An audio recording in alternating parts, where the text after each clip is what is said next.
And we're live. Yes.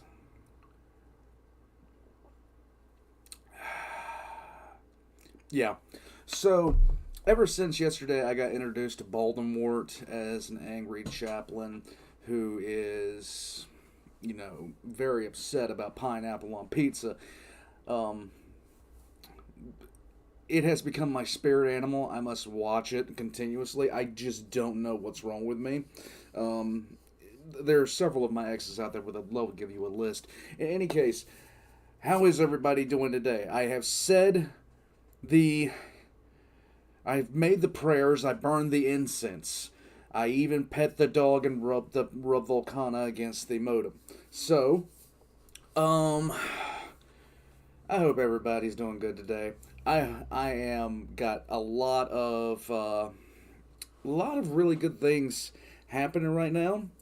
Um, God, I had so much to say when I hit start on this, and then it all just went away into the ether, floating. Let's see who's here. Super Saiyan Diclonius just woke up. Good way to start the morning, bud.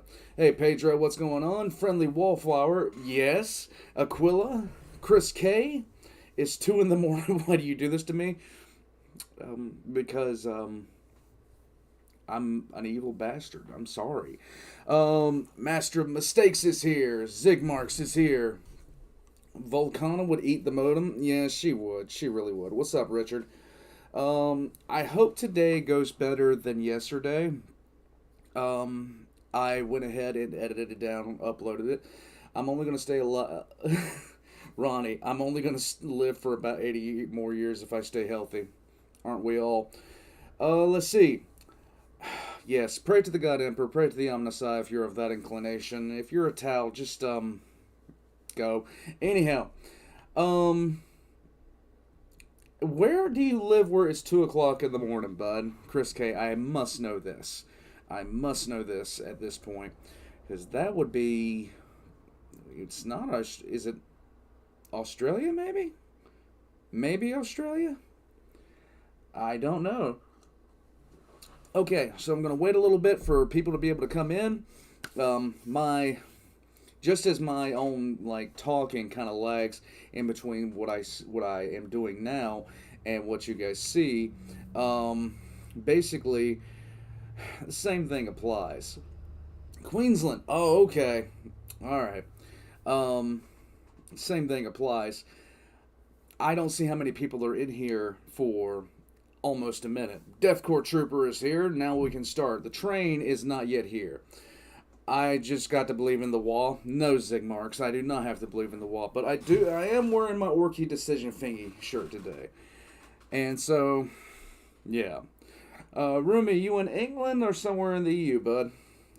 What's going on? Name I can't pronounce. Everybody ready? Good Soldiers, Bad Educators Part 2. And hopefully today doesn't suck as far as my connection goes. Nicholas, I am doing okay. I'm a little bit tired, but it's to be expected. Hey, Edgar, how's it going? Alright, so... yesterday was a pain, and I'm very sorry about it. There's nothing I can do about it. It kept on. What was happening... I have a little thing down at the bottom. I broadcast using OBS software. And down at the bottom, there's something called a drop frames alert. And yesterday, right now, since I started this stream, I've had 0 drop frames. Yesterday, almost 15% of the stream was getting dropped. Completely dropped. And I don't know why. But it seems like everything has gotten better. It's alive, so let's go. Obsidia, you've got to tell me were you able to fix your problem with your car, bud? And hey, Scene or Sean, I don't know. I'm an idiot. This is known. And yes, it was probably the towel that messed up your car. Let's see. I gotta get this up. There we go. All right, everybody ready? May the monolith. Deathcore Trooper, do you have something you need to tell us? In any case, here we go. The admin had a nice arrangement with the local government. A few of his contacts kept him appraised of any missions that could be used for training. Slacker. And if the instructors accepted, the local forces would stand back and let the trainees have a crack at the problem. This was a pretty agreeable arrangement for all parties involved. Now, we didn't have any illusions about the quality of our trainees. They were utter shit. But this was the milkiest of milk runs. A feral orc raid had crawled out of a section of the swamps where they bred, sacked a few farms, and then ran back to their hovels with the loot. Okay. A fair-sized counteroffensive was being formed by the locals to purge the nest, possibly with the help of the other team's trainees, but we knew that was far out of our pathetic batch's league. I have a feeling that they're all gonna die. Yes, Slacker, and thank you. When in doubt, blame the towel. Obsidian Black Frey Donald, man, I'm going car shopping tomorrow. Oh, God, dude. Well, get something with high mileage. Or, I don't know how you guys refer to it in the EU. Like, over here we call it mileage, but I'm an idiot. I'm going to shut up. Here we go.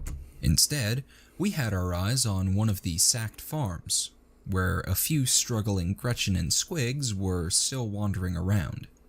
Our trainees could fly in and have a nice simple game of Hunt the Gretchen, while we watched and made sure everyone stayed safe. I am worried about Nubby. No, I'm not. It was about the easiest mission you could ask for.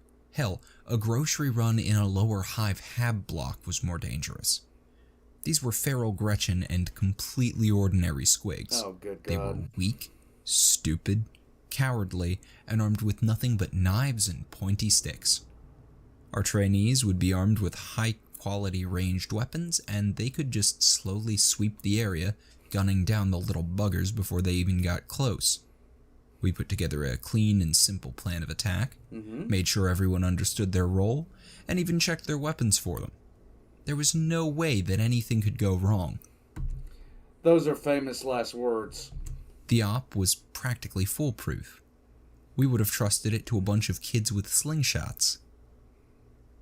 It was amazing how hard they screwed it up. The locals had a cordon set up around the farm to keep the orcoids contained, and had given us a command tent to sit in while the trainees deployed. This meant we were a few hundred meters away when the screaming started. Yay. But from what we could piece together when the smoke settled, it went something like this. Squad 3 was advancing across the southern field when their gunner, the scribe who'd picked the heavy stubber, spotted a Gretchen fighting with a Squig in a nearby ditch. We heard him call in the sighting, and then both he and a squad mate opened fire. A few seconds later, they stopped firing and announced their intention to advance and confirm the kill. The heavy weapons scribe walked over to the Gretchen and Squig, but instead of just headshotting them both and moving on, he prodded them with the barrel of his stubber. Why? The Squig jumped up and bit his ankle, causing the scribe to fall face first into the ditch. Nice. This, in turn, prompted the wounded Gretchen to latch onto his head and start scratching and biting like only an angry Gretchen can. The scribe leapt to his feet, flailing his arms and screaming over the open channel until his squad mate removed the Gretchen. Unfortunately, said removal was performed using a hand cannon, and while the Gretchen was very thoroughly removed, so was most of the scribe's head. What the hell? They're Gretchen! They're Gretchen! Oh my God, how do you screw this up? Thank you, Aquila. Foolproof means only means some fool will prove you wrong. We've already been proven wrong. The op hasn't even really started yet. Then, while the team killer panicked and tried to perform first aid on a headless corpse, that's not gonna work. Unnoticed Gretchen seized the abandoned heavy stubber. In the end, there were 7 deaths, 4 serious injuries, and 3 arrests. Wait, what? Rewinding that. 7 deaths, 4 serious injuries, and 3 arrests.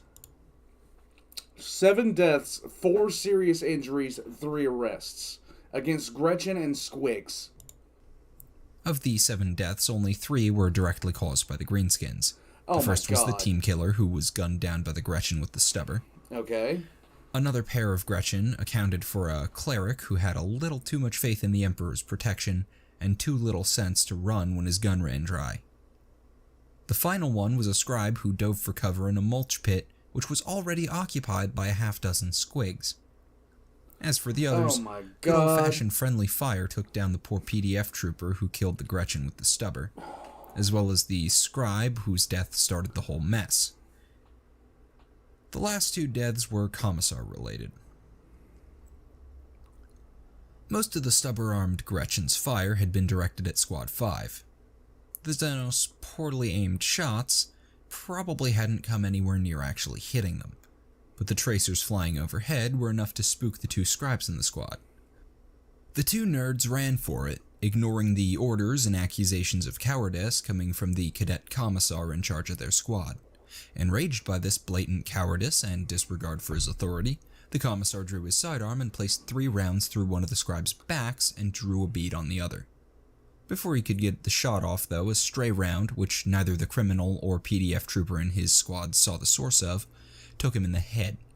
Someone stabbed his corpse a few times as well, but we put that down to a Gretchen, who must have somehow got a hold of a Type 7 Princeps special switchblade. Oh my God.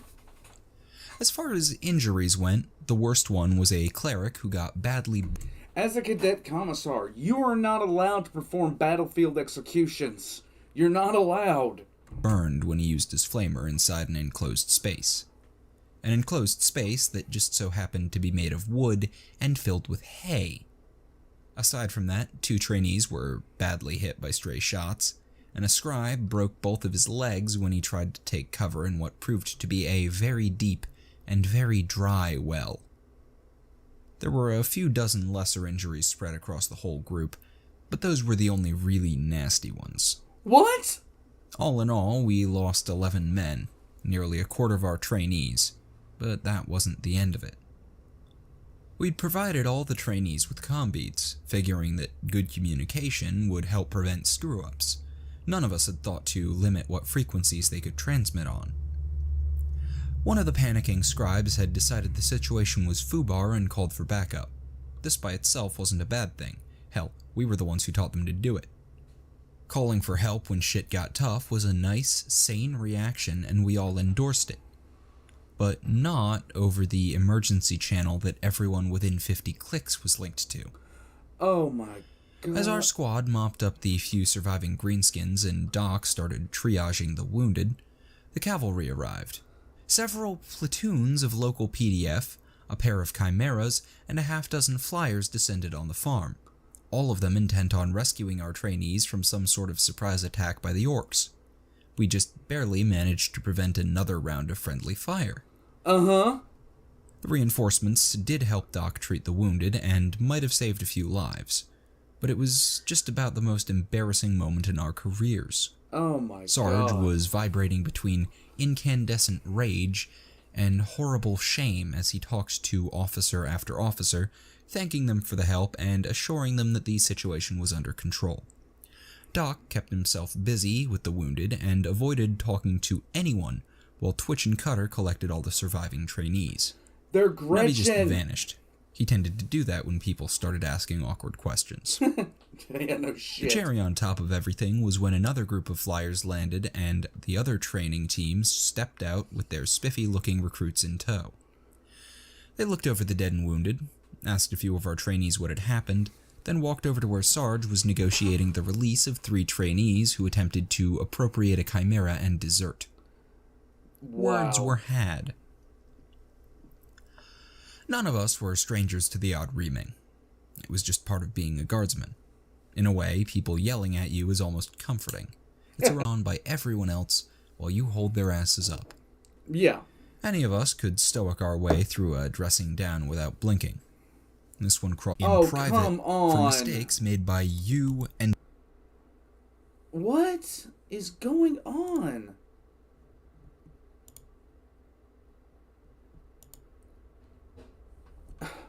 What the hell?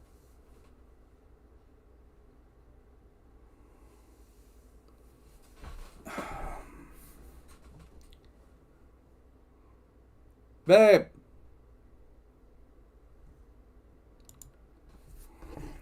I can't. I don't even know what the deal is. Why is it doing like this? This makes no sense. Why is it doing like this?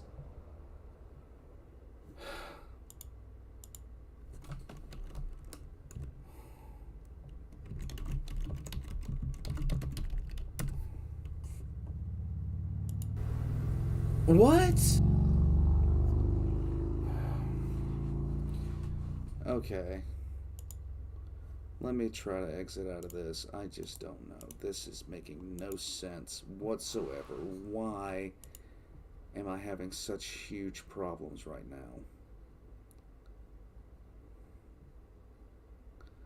Honestly, doesn't make any sense.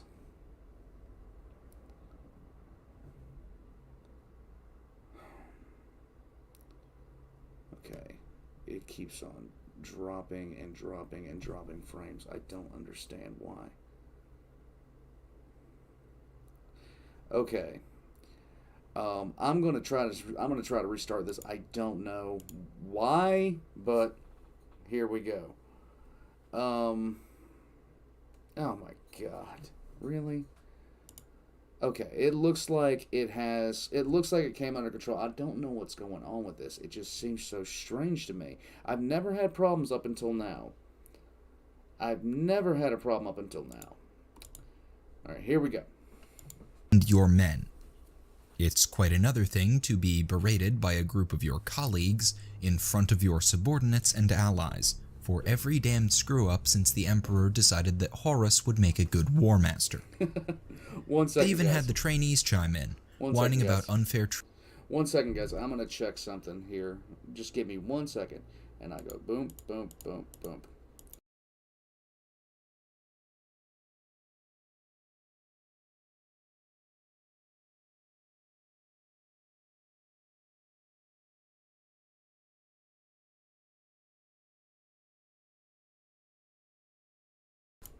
Okay, I'm not sure what happened there, but on Monday I'm gonna be calling my internet provider and asking them exactly what is going on here. Here we go. treatment and poor lesson quality. That surviving cadet commissar was especially vocal, throwing out accusations of incompetence, cowardice, and heresy. Uh-huh. Sarge got the worst of it. Being the nominal superior and first member of the squad they could find, the rest of us watched as he went from embarrassed to ashamed to angry, back to ashamed, then straight past angry, furious, and murderous to a sort of zen state. The man was beyond anger, beyond shame, and beyond fear. He was cold and calculating and was taking note of every single thing they said. Oof. The lecture petered to an end when the psyker on the other team started looking nervous and pulling at her teammates, suggesting that they still had a mission to do and they really ought to be going right now.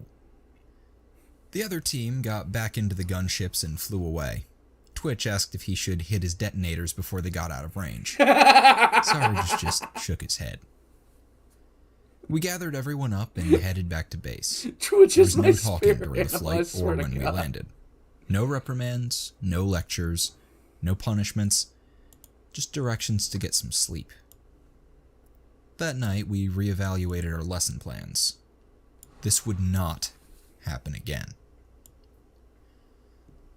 PT started an hour before dawn.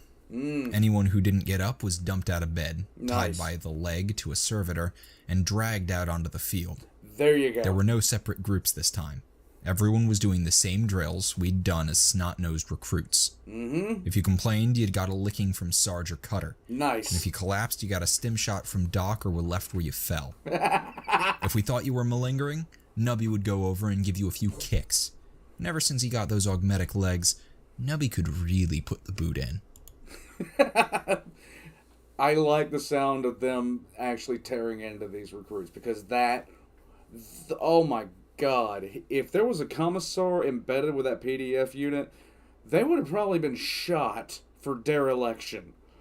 Thank you, Slacker. When your drill sergeant is angry and calm, that's a terrifying thing. And I can tell you firsthand it's a terrifying thing. When you're used to getting yelled at. You're used to getting yelled at. But when they're just like looking at you and you can see the anger in their eyes and they're just speaking really low and quiet to you, you know that your day is about to be beyond all measures fucked. Oh, Nubby nubbed them. Thank you, Slacker. Once the sun was good enough, we led, or dragged them all to the firing ranges, where Twitch had laid out all of their weapons. Next to the rows of fancy firearms and melee weapons were several large crates which the admin had busted his ass to get overnight. Sarge walked down the line of sweating trainees and asked each one to go get their weapons. When they went to pick up their autogun or flamer or crossbow, it was yanked out of their hands and they were given a battered laser gun and a dull bayonet instead. Nice. This triggered a few complaints from the stupider recruits. They raised several points about the low quality of the weapons and their inexperience with them. Well, too bad. And then they tried to demand their old guns back. Sarge calmly explained that they were getting the laser guns because shut up and soldier. Then he hit anyone who kept complaining. They got the message pretty quickly, and we outfitted everyone with a standard guardsman's kit with optional toothless chainsword.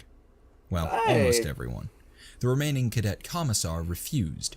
He kept a death grip on his weapons and launched into a tirade about dignity and such, which ended with him being clubbed over the head by Cutter and dragged away by one of the servitors. That night we stripped him, wrapped him in duct tape, and shipped him to the other training base with a note saying he'd requested a transfer. He was not missed. The next few days were nothing but PT and weapons drills. There were no team exercises, no demonstrations, and no lectures. Nothing but sweat, yelling, and as much food and sleep as they could get. No one was exempt. It didn't matter if you were old or weak or overweight. The only way to get a break was to be too sick or injured to stand. And the second doc or the base surgeon okayed it, you were back on the field. There you go. None of us knew how to be or train proper Inquisitorial agents, but we damn well knew how to soldier. Rumi says they should be giving 1 rock and 2 sticks for the whole platoon, and they should share the rock. That's an excellent Halo reference. Loyal Cav says this is when you send soldiers in an Inquisition training program. Yes. We were going to make every one of them into a guardsman, or kill them trying. Once everyone began to adapt to the new regimen, we split them into squads and made the PDF troopers squad leaders. With both the commissars gone, the troopers really started to shine. Good. Every one of them proved to be a good leader, and they were put in charge of keeping their squaddies in line and leading the drills. After all, they'd been through boot before and knew exactly how it should work. With most of the basic training being handled by the troopers, we started doing demos and lectures again. This time, we didn't try to fit our lessons to the trainees' roles. Instead, we just focused on teaching what every guardsman should know and didn't put up with any arguments. It didn't matter whether or not it was something that an Inquisitorial agent needed to know. We said it was important, and they were going to learn it, whether they wanted to or not. There you go. Twitch taught demolitions and defusal. He made sure every trainee knew how to plant explosives, set traps, put up alarms, and at least appreciated how tricky defusal was. He would rig realistic-looking and sounding explosives under their beds, and periodically send servitors to check their perimeter security in the middle of the night. None of the trainees liked him, but they learned fast. Doc and Sarge made sure everyone knew standard Imperial Guard combat doctrine, or at least the useful parts. Chances were they'd never need to know the correct way to call in an artillery strike or when to dig a foxhole. This is true. But it had saved our lives in the past, so they were going to learn it. The field medicine lessons were a little more useful, and there were even some nice demos when the trainees hurt themselves. Doc practically glowed with pride the first time he got to demonstrate how to treat a lasgun wound on a whimpering priest. Cutter mostly stuck to close-quarters combat training, though he did throw in a few confusing lessons on the proper filling of Munitorum paperwork. There were still problems with the scribes being afraid of him, but the PDF troopers were usually able to assist, generally by abusing the terrified scribe until they decided it was easier to face Cutter. Mm-hmm. Now, Thank you, Slacker. Slacker says, this episode is why Sarge is my second favorite. Who's your first favorite? these lectures were Thank you, dedicated Slacker. to scrounging, weapon maintenance, and how much criminality you could get away with. The shadier trainees found the lessons surprisingly educational and started warming up to the little bugger. The rest of us didn't ask where they went on their field trips. We all came together to teach our single most important class: not dying in the Inquisition. There you go. Now that we had established a proper, respectful atmosphere, our stories were much better received. We started slowly and laboriously going over every single battle we'd fought and every death we'd witnessed. We pointed out how explosives solved almost every problem, True. how psychers tended to ruin everything for everyone, and often our problems were caused by our superiors. We crammed their heads with little pieces of common sense, each one backed up by horrible death or surprising victory, and made sure they could repeat each and every one back to us. It might not have been the traditional Inquisition. Experience is a hell of a teacher, is a massive hell of a teacher. And I learn more from listening to people talk about their experiences than I actually did from any kind of book or anything like that at any place where, there was a learning curve. When I was in the military, it was all about passing down that experience, and past that it was all about pushing down that experience. And one of the biggest things, the first thing I would tell people is, if it doesn't make logical sense, don't fucking do it. If you're looking at what you're doing and your first instinct is, this is fucking stupid, listen to that instinct, because it is fucking stupid. Curriculum, but we hoped that none of our scribes would wind up reading random demonic tomes, and that our clerics wouldn't die leading suicidal charges. Case in point. Of course, everything wasn't magically better. Some of the trainees couldn't take the strain, and others tried to desert. We didn't waste any time on frail ones. They were handed over to the administrator in the hopes that he'd find a place for them somewhere else. Death Corps, your train is here.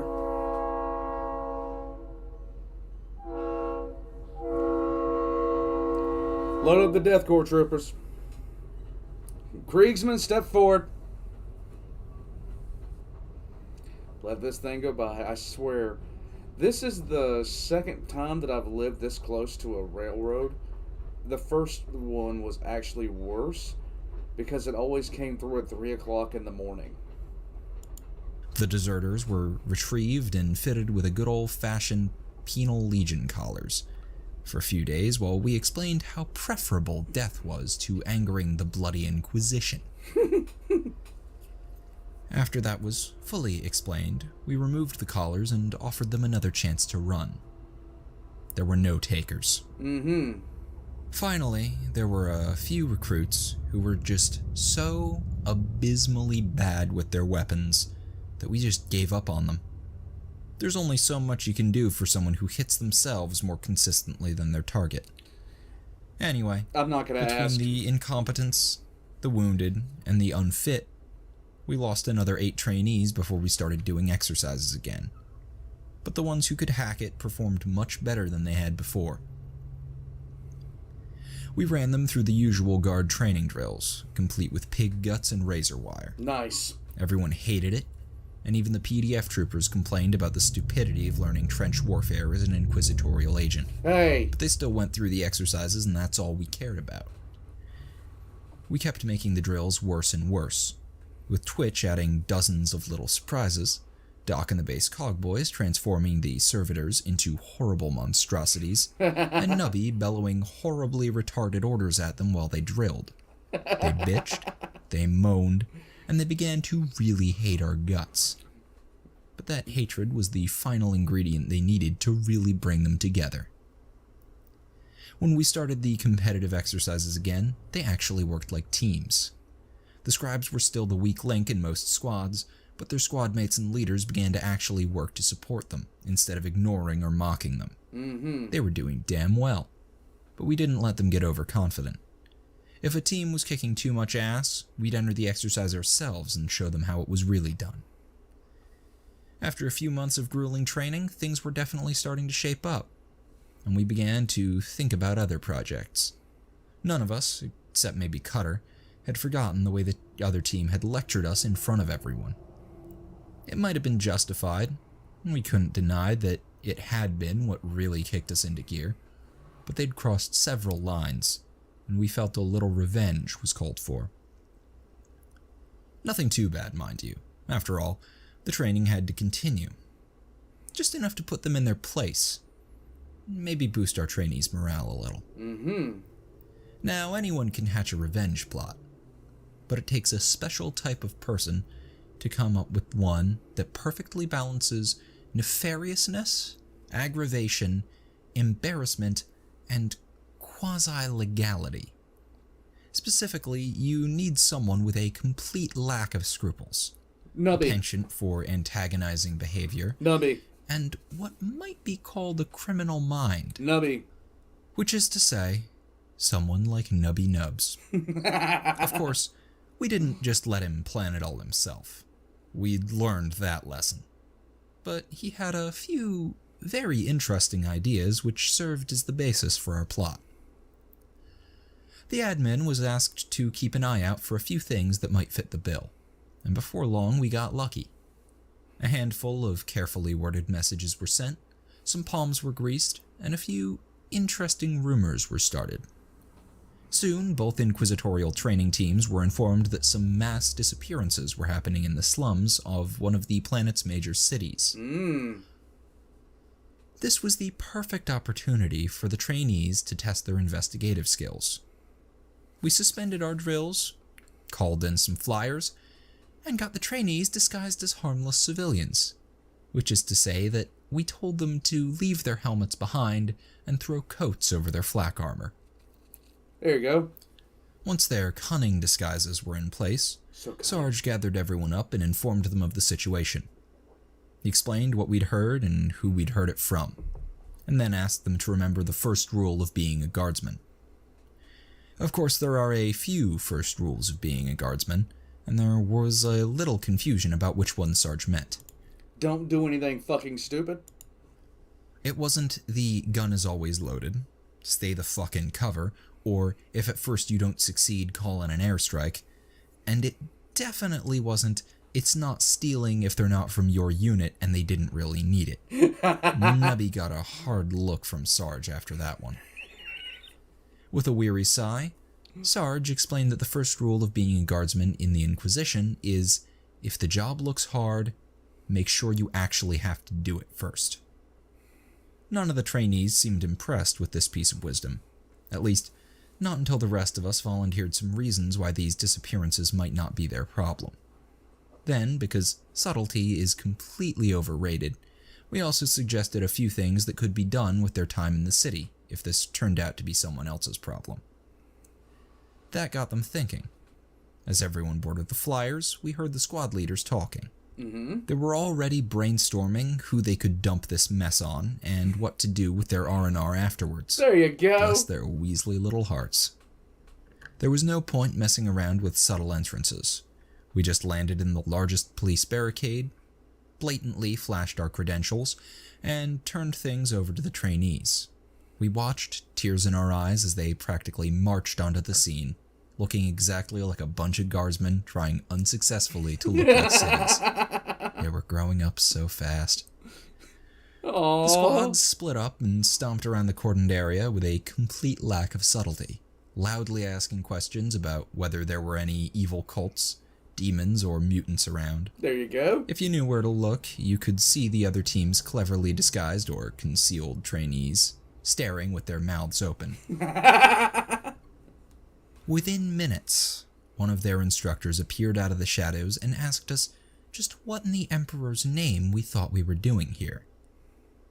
While Sarge was the one the agent approached, the whole squad stepped back and let Nubby be the spokesman. It was just funnier that way. The conversation was needlessly long and incredibly aggravating for the agent. It was hard as hell to keep a straight face as Nubby ignored accusations of incompetence and blatantly lied about our trainees' expertise in tracking, interrogation, and general investigation. Investigation, yes. Eventually, the exasperated agent gave up on logic and tried bartering, prompting Sarge to step in and cut a deal. Okay. Our trainees were pretty much done here, so we'd off and investigate somewhere else, in exchange for the other team agreeing to hold nightly meetings with us to discuss findings and progress. Good plan. Thank you, Slacker. A good lesson. Don't do yourself what you can make another do for you. After all, if they were so much better than us, our trainees needed to see how it was done, and maybe, just maybe, our boys would find something they didn't. That done, we marshaled the trainees up and left the area. Once everyone was back in the flyers, we handed operational control over to the squad leaders and adopted the role of observers. One of us tagged along with each group as they followed their leads, answering any questions they had, and occasionally making rather unsubtle suggestions. That night, everyone met up in a nice warehouse near the local PDF base. To our delight, one of the squads had attained it simply by asking nicely, and had split their day securing the perimeter and sneaking in naps. As the meeting time approached, a few of the other team's trainers and trainees found their way in and provided comm links to the members in the field. When everything was set up, Sarge shouted our troops into order, and suggested that both teams should take turns presenting the facts they'd gathered. The other training team's leader agreed. The agent explained that his trainees at the scene had found signs of a struggle and a few emblems that matched no known cult, imperial or otherwise. He talked a lot about footprints, dropped items, and other stuff that none of us listened to. When he wound down, Sarge thanked him and asked Doc's squad to present their findings. The squad leader stepped forward and made his report in a nice, clear parade ground voice. His team had gone to the local Arbites precinct and asked if they had seen any heretics, demons, xenos, or mutants recently, and if they knew any reason that groups of people would be disappearing. They had, of course, not seen anything, and suggested looking for slavers or PDF recruiters as a cause of the disappearances. Sarge thanked the trainee and turned the floor back over to the agent. Neither he nor his trainees seemed very impressed with the short report, but they didn't make any comments and continued with their findings. The other team's trainees had tracked down a few witnesses and examined their minds and blah blah blah, no psychic activity, but definite signs of cults, blah blah blah. Once he was done, Sarge's team reported that none of the local temples had seen any xenos, demons, or mutants, but the Church of the Divine Man and his living saints was pretty empathetic about the third convocation of the Emperor's blessing being a bunch of heretics.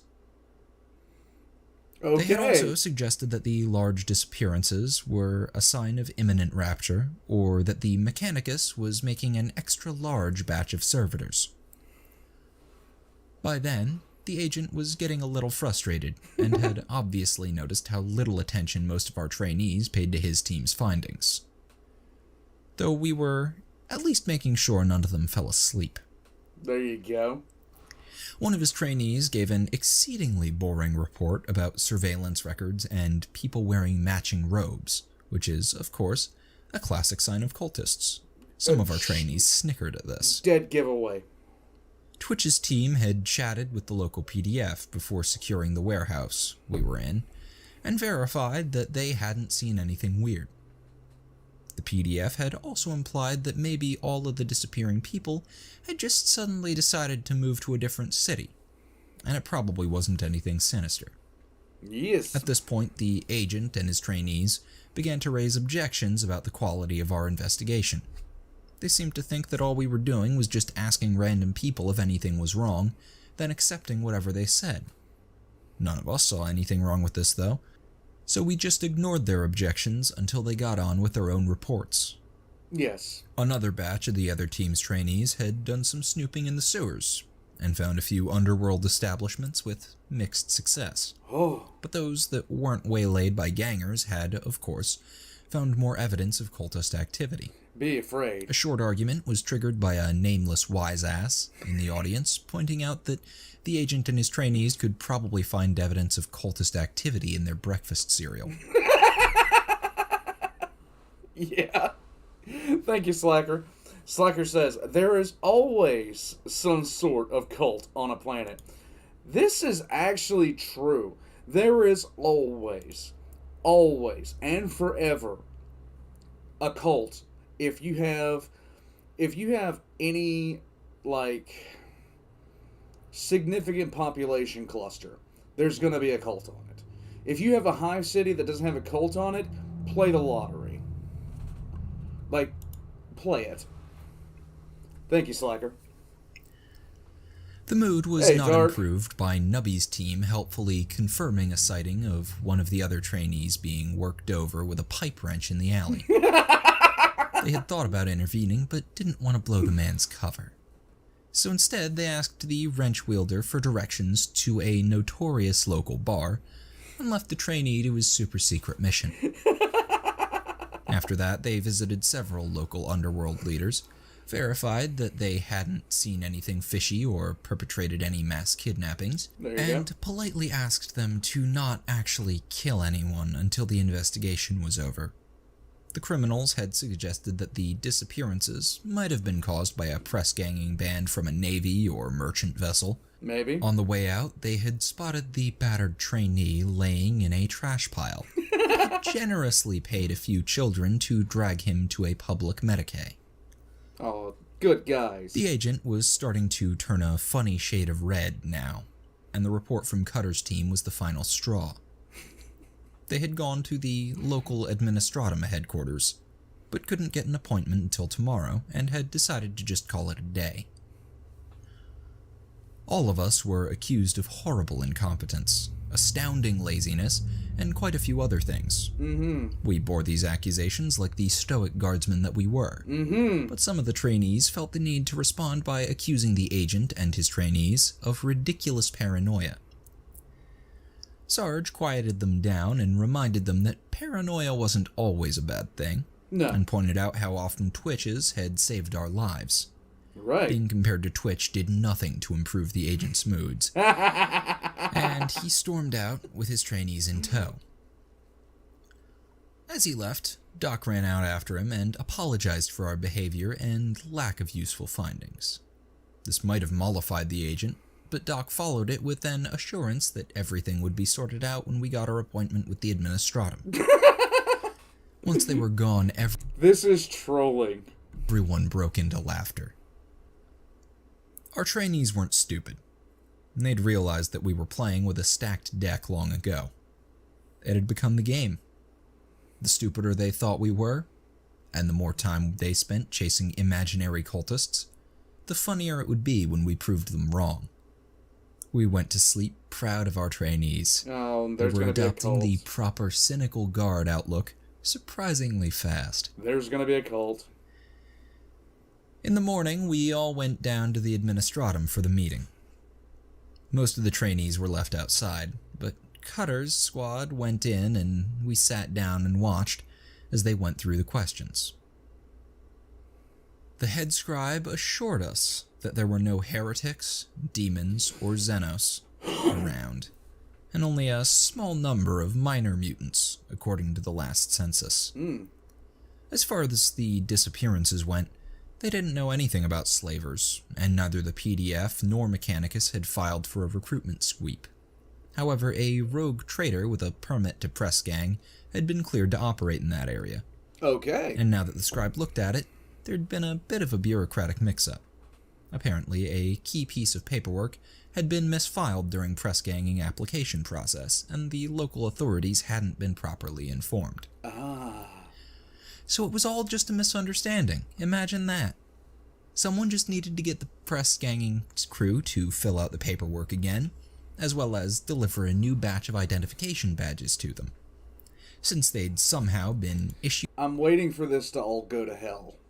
used some sort of decorative novelty pins covered with squiggly lines instead of the proper ones. To the apologetic head scribe's delight, and without any prompting from us, our trainees immediately volunteered to go get the papers signed and deliver the proper badges. After all, it was our duty to get this mess sorted as soon as possible. Yes, it is. A few hours later, we were all drinking and laughing in the rather nice hotel, which the leader of the press gangers was staying at. The man was very apologetic once we explained all the trouble that had been caused by the little mix-up. He promised to make sure his paperwork was properly filed in the future, and invited us to have a few drinks in the hotel restaurant on him. A message was sent to the other team, telling them that we'd solved the whole mystery and recommended they head home. And then we let the trainees off the leash and had a nice chat with the press ganger while we waited. It took a while before someone on the other team came over to see what the hell our message was about, but none of us minded. When the sneaky-looking trainee poked his head into the restaurant, he saw all of our students having a pretty wild party, while our squad sat like kings at feast. Cutter grabbed the little bugger the second we saw him, dragged him up to our table, and prompted the rather tipsy press ganger to explain the situation while Nubby filled the drink-induced blanks. The look on that trainee's face was priceless, and we all snickered into our beers as he scurried away to call his bosses. A short while later, the whole other training team was standing in front of us, in the middle of a party that was off several types of hooks, glaring at us like we kicked their mothers and slept with their pets, or vice versa. What? There was just a little bit of drinking going on. Yeah, a little bit. The other team didn't believe us at first. Hell, we wouldn't have believed us. It all looked too cut and dry. But there was more than enough proof. We had the official documents and permits, the logs from the shuttle that had taken the civvies away to their new and exciting lives aboard the trader's vessel, the note from the head scribe explaining the accident, and the press ganger himself beerily waving and confirming that it was all him. There were no cults, no secret societies, and no complex cover-ups. Well, at least there weren't any involved in the disappearances. It was all just bureaucratic mix-up. A simple mistake. Just like we said it was. I'm waiting for this to go horrifically wrong. Ronnie says he sees cults everywhere, even in the mirror. That's disturbing, Ronnie.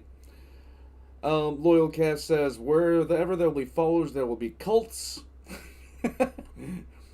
Oh, Loyal Cat says, it's why cults are effective. When you have some people trying to make you feel like you belong in a universe where they don't care, people will want to join you.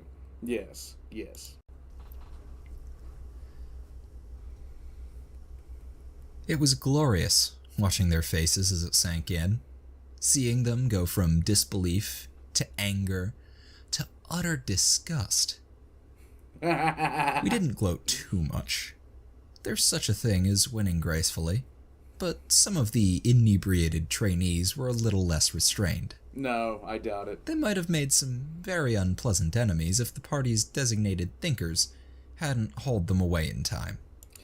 Where is the cadet commissar at this point? Thanks, guy under bridge. Hey, guy under bridge says, hey, paperwork can still get screwed up in the grim darkness of the far future. Oh, yeah. Not everything needs to be Nubby's fault. Hope is the first step, though. Yes, it's the first step on the road to disappointment. We're about to get it. I have a feeling it's about to happen because it's getting close to the end of the episode. Once everything had sunk in and we considered the score suitably evened, we invited the other team to stay and party with us, but they made lame excuses about needing to go see to their own trainees. As they left, their leader, the suave agent fellow, swore that they had actually found a cult, even if it wasn't linked to the disappearances. Sarge told them to have fun with that, and asked them to give us a call if they needed some fire support when they located the heretics or whatever. Now that our point was made, we were done pretending to be even slightly interested in investigations. Our guests dealt with, we got down to the serious business of teaching our trainees how to hold a proper victory celebration. There you go. Super professional Inquisitorial educators. Hell yeah. That's us. Thanks, guy under bridge. After everyone had slept it off... Alright, so here we go. Part 3. Here we go. I anticipate great things. Let's go. We cleared up the last loose ends and headed back to base. There was still a lot of training to do.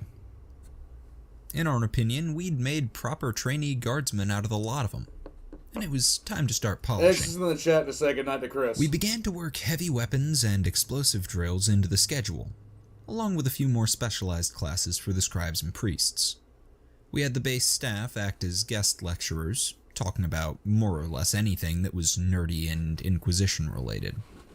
None of them were teachers, really, or veteran field agents, but they knew a few things, and passed them on to our nerdier recruits, while we taught the others how to use missile launchers and heavy stubbers. There you go. We tried to fill the remaining gaps by dumping piles of semi-restricted books and vids onto the trainees. Lots of journals written by Inquisitors, after-action reports, and stuff like that. Honestly, we just had the admin grab some of everything and let the trainees work it out for themselves. We certainly weren't going to read all that shit. Except for Doc, that is. He tried to get us to read this book about longing for balls by some famous old crippled inquisitor. But it was way too long and sounded like the diary of a perverted shut-in, so none of us could be bothered. He was a bit sore about that, but he got some sort of book club going with the trainees, so it all worked out. Yeah, Michael, I'm sorry, but I don't know quite what's going on with it in some locations. I do know that I had some problems here. They've kind of cleared out. But I have been hearing that people have been having problems with YouTube lately, more so than normal. Everything was shaping up nicely as we got near the scheduled end of our training. Sure, we were down to 30 recruits from our original 50, but we were reasonably happy with what we had. Every one of them was a soldier now. Maybe a nerdier, scummier, or holier soldier than usual, but still a soldier first and foremost. Admittedly, Oak hadn't asked us for a bunch of mud feet, but if he wanted something else, he shouldn't have put us in charge. True. We were feeling pretty good about how everything had turned out. Then we got a call from the other team. While we'd been doing our final polishing, the second team had been chasing the cultists they'd spotted during the mission. Despite the shit we'd given them about paranoia, they were a veteran Inquisitorial team. And if they still thought there was a real cult around here, there probably was. We weren't going to go look for it ourselves, of course, but we probably wouldn't be very helpful, and they certainly didn't want us there. But the admin had kept us updated on their progress. The second team rebased, infiltrated, called in some local support, rebased again, and so on. It was interesting to watch them bouncing around the planet, hot on the trail of something. Okay. And we made sure our recruits saw their progress. It was probably educational. Whatever they were chasing was serious. A few of their trainees died, and someone or something messed up their psyker chick real bad. Uh-oh. That didn't stop them, though. And eventually they found what appeared to be the cult's primary evil lair. Dun dun dun. We'd received a few little summaries about what they were dealing with. The cult was some sort of end-of-the-world thing, worshipping ancient death gods, prophesizing their return, and other such silliness. As far as practical details went, everyone in the cult was apparently suicidally devoted to it, and their base showed signs of some sort of weird archaeo or xenotech. This is always a good sign. Thank you, Slacker. The point of training, as Slacker says, is meant to cut out those that aren't fit for duty, and that is very much the case. That is extremely much the case. Hobbit, I don't know what to tell you, bud. There has been, there's been problems with YouTube over the past couple of days, and a lot of people have said so. It's gotten to the point where I'm gonna I don't know what I'm gonna do with it. But just make sure, like, if you want to know, I'm always going to be trying to do live streams on Saturday and Sunday.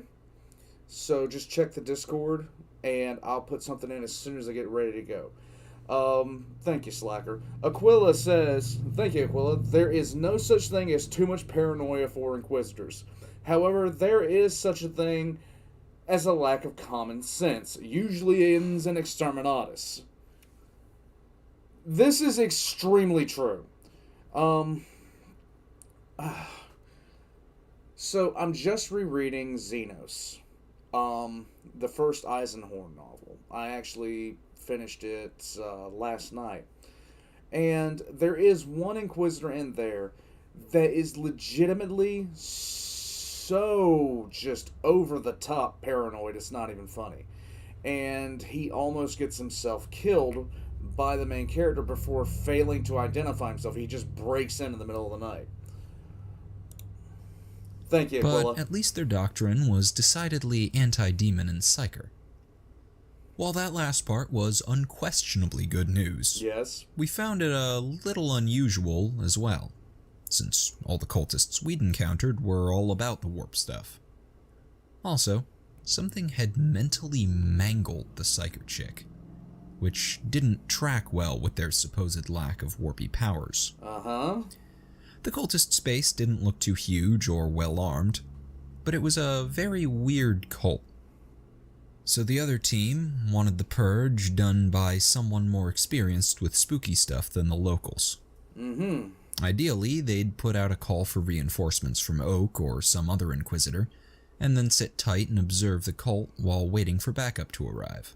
That's a smart idea. Unfortunately, something or other had led them to believe that time was critical. So they were going to have to settle for us Guardsmen and our dubiously educated trainees. It was actually pretty exciting to get the call. Normally, we liked to avoid things like angry cultists trying to kill us, or being sent to storm a fortified position. But this was a perfect chance for our trainees to prove themselves. Very true. We were going to rip through those cultists like a chainsword through butter, or flesh, bone, or most types of metal for that matter. Okay, so, place your bets now. What is it? What is it? Is it Gene Stealers? Necrons? Is it somebody? Is it Underpants Gnomes? Underpants Gnomes. Anybody? No? Okay. Flyers came to get us, and we loaded up with a bit of everything. We figured that since no one was sure what was in the base, it wouldn't hurt to be over-prepared. Between the standard gear, the specialist munitions our trainees knew how to use, and our own personal arsenal, we were ready for anything up to a Titan. Of course, Twitch pointed out that the base was just large enough to actually hold a Titan, but we really couldn't fit any more ordnance into the flyers. The recruits were briefed, weapons were checked, and we headed out. As we flew, Sarge worried in his usual grumpy way and double-checked the brief. Cutter made sure his chainsword was all greased up, and Doc wrote a soppy letter just in case. Twitch was arguing with Nubby about... Phalus, I hope it's not that. I hope it's not Tau lovers. If so, I suggest that we go up into orbit and nuke the site from orbit. It's the only way to be sure. How many det packs it would take to cripple a Titan while the little man tried to out-cheat a few trainees at cards. The recruits fidgeted in their seats and chatted with each other, displaying the usual first deployment mix of nerves and excitement. We proudly noted that their excitement definitely outweighed their nervousness. They'd trained for this and were pretty confident in their skills. We were about 20 minutes from our destination, flying low and slow, when something flashed out of the sky. It was directly ahead of us and came straight down, trailing fire at well over terminal velocity. That's a bad sign. It looked like a macro cannon shot. It sounded like a macro cannon shot, but it wasn't part of a barrage, and Twitch claimed the shockwave that hit us wasn't nearly big enough. Twitch would know. We weren't sure what it was, and it had struck right in the middle of the cult's base. The other team voxed and said they were moving in without us. That's bad. Just in case it turned out to be some sort of weird world-ending shit. Sarge told the pilots to forget stealth and floor it. So no shit, there we were. No shit, flying there we towards a were. cultist base. A guy underneath the bridge says, it's Rylanor and his virus bomb body pillow. Yes. Thank you, Connor. Thank you, Bridge. Oh. Hobbit, thank you. Old man suggest nuking Tau lovers after just pointing out the most exterminatus comes from common sense lacking inquisitors. Hey! It spreads like a virus. It's like an STD. It's like the clap. You got to do something quick. That had just Thank been you, cratered Hobbit. by a UFO.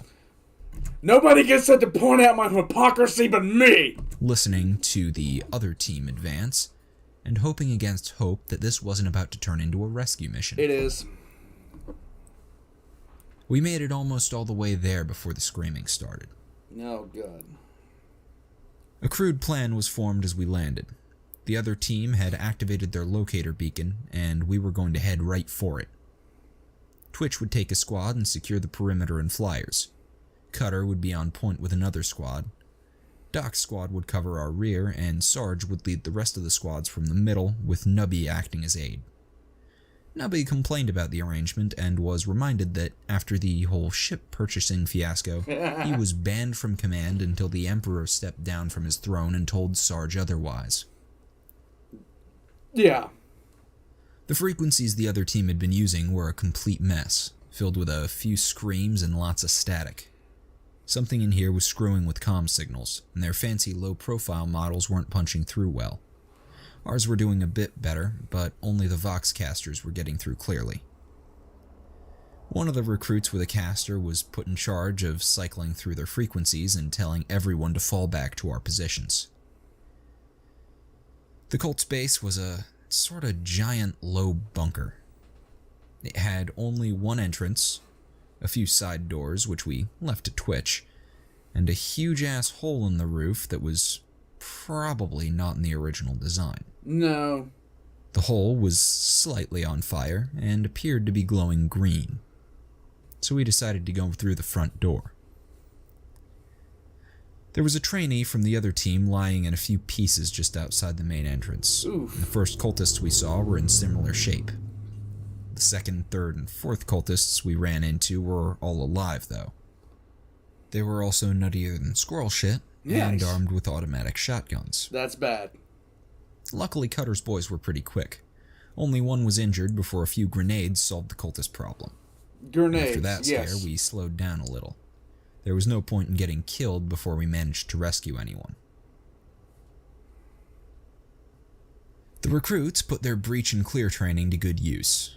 Room after room was flashed and secured as our force headed deeper into the bunker. See, they're doing well. I like it. Ronnie says, but Boss isn't a common sense lacking inquisitor, he's a common sense lacking commissar. I'll accept that. Joshua Gross says, one nuke can't exterminate us except if it was a hive interconnected power grid. It's actually a pretty good idea. Thank you, Slacker. You either nuke Tau lovers or deploy may not Night Lords on them. Yeah. Actually, that's a little bit better. Need to send Prophet to them. Yes.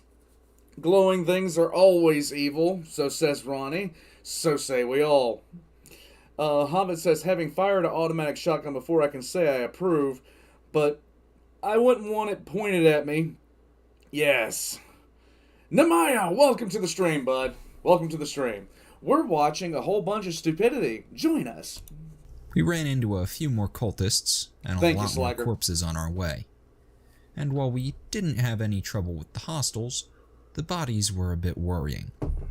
Some of the corpses had normal gunshot wounds. Mm-hmm. Others had been sliced up by something very sharp, like a mono or force sword.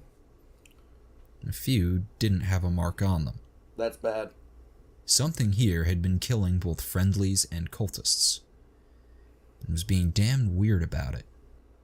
Nubby put his money on a demon host and began telling everyone about how he'd killed the last one we faced until the rest of us told him to shut up. Things started to get bad after we found the main stair shaft for the bunker. Sarge left the squad to secure it, figuring that it was the most important access point around. A few minutes after our force left them, the squad lead voxed us and reported a man missing. Shortly after that, we heard Les fire, and his second reported 1 man dead and 2 missing, including bad. the squad lead. That's really bad. A halt was called. Sarge told the cutoff squad to pull together and hold position, and then sent Doc and Nubby with a patrol to recover the squad before they were all picked off. Doc's rescue team didn't run into anything as they backtracked, and when they arrived, the squad was still intact, if badly shaken. A quick sweep turned up the 2 missing recruits dead in corners, without a mark on them, and the squad lead hacked to pieces. Okay. It was up. So, if it's necrons, we're looking at a flayed one. But I don't know what would kill them without leaving a mark. Really don't know what would do that. If it's bronies, they stroked. Obvious that whatever had been hunting the other team and the cultists was stalking us now. Sarge mandated minimum groups of 3, called Doc and the recruits back to the main force, and resumed the advance. The recruits on our flanks began to report possible enemy contact, usually flashes of movement or odd sounds on their comms. During a brief firefight with a nest of cultists holed up in some sort of storage room, one of our men dodged into a closet and didn't come back out. That's bad. He was dead by the time his squad mates noticed his absence and went to check on him.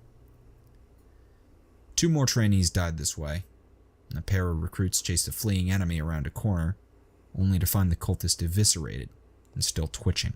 That's really bad. They swore something had flashed away into a dark corner as they approached, but didn't find anything when they checked. This is... Necron Wraith would make sense. Everyone was getting Guardsmen. jumpy, and a trigger-happy recruit nearly shot the first friendly we ran into. Few surviving trainees from the other team, usually in groups of 2 or 3, followed our Voxcaster's signal and made contact as we advanced. For the most part, they were in good condition, if disorganized. Their command structure had fallen apart when their comms went down, and they'd been wandering around killing cultists until we showed up.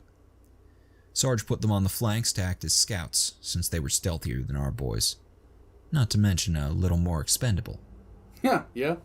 None of the rescued trainees had any useful info for us, till we found a solo one with a big nasty face wound. She was panicking hard and waving a power sword around in the middle of a brightly lit room. And it took both a trank and a stim from Doc to get her talking properly. Most of what the terrified trainee had to say was gibberish, but she was fairly insistent about glowing eyes watching from the shadows and blades coming through the walls. The panicked trainee's info fit with what we'd observed, and some of our former scribes said they recalled reports of demons and demon hosts phasing through solid objects or emerging from shadows. Most of us found this explanation for the attacks to be extremely worrying, but Nubby chose to look on the bright side, and began gloating about how he was always right and how much money everyone owed him. Twitch is going to blame purple orcs.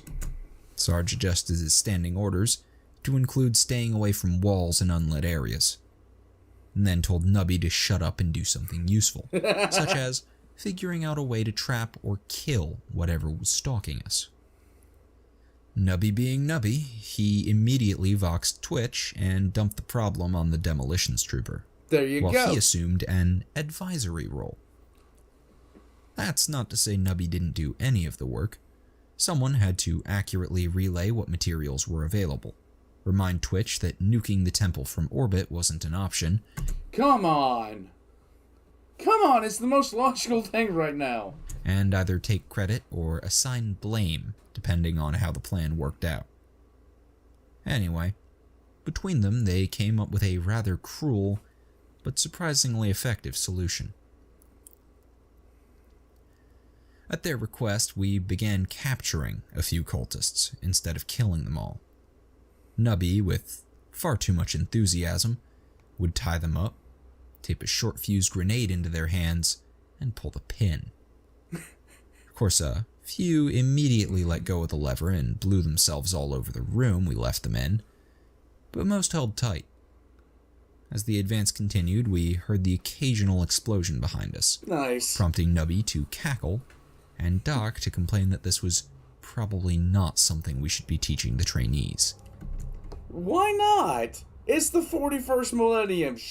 Good times rhymes with war crimes. The traps worked, though. 2 of the explosions resulted in odd, high-pitched screaming sounds, and we stopped seeing the flashes of movement.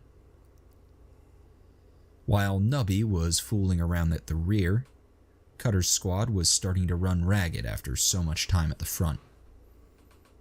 They'd taken the most casualties from the cultists, and Cutter himself had taken a few minor wounds himself. So Sarge rotated them off the front and led the final push towards the other team's beacon. As our force got closer, everyone began to hear the sounds of a firefight, and shortly after that we encountered the largest group of cultists yet.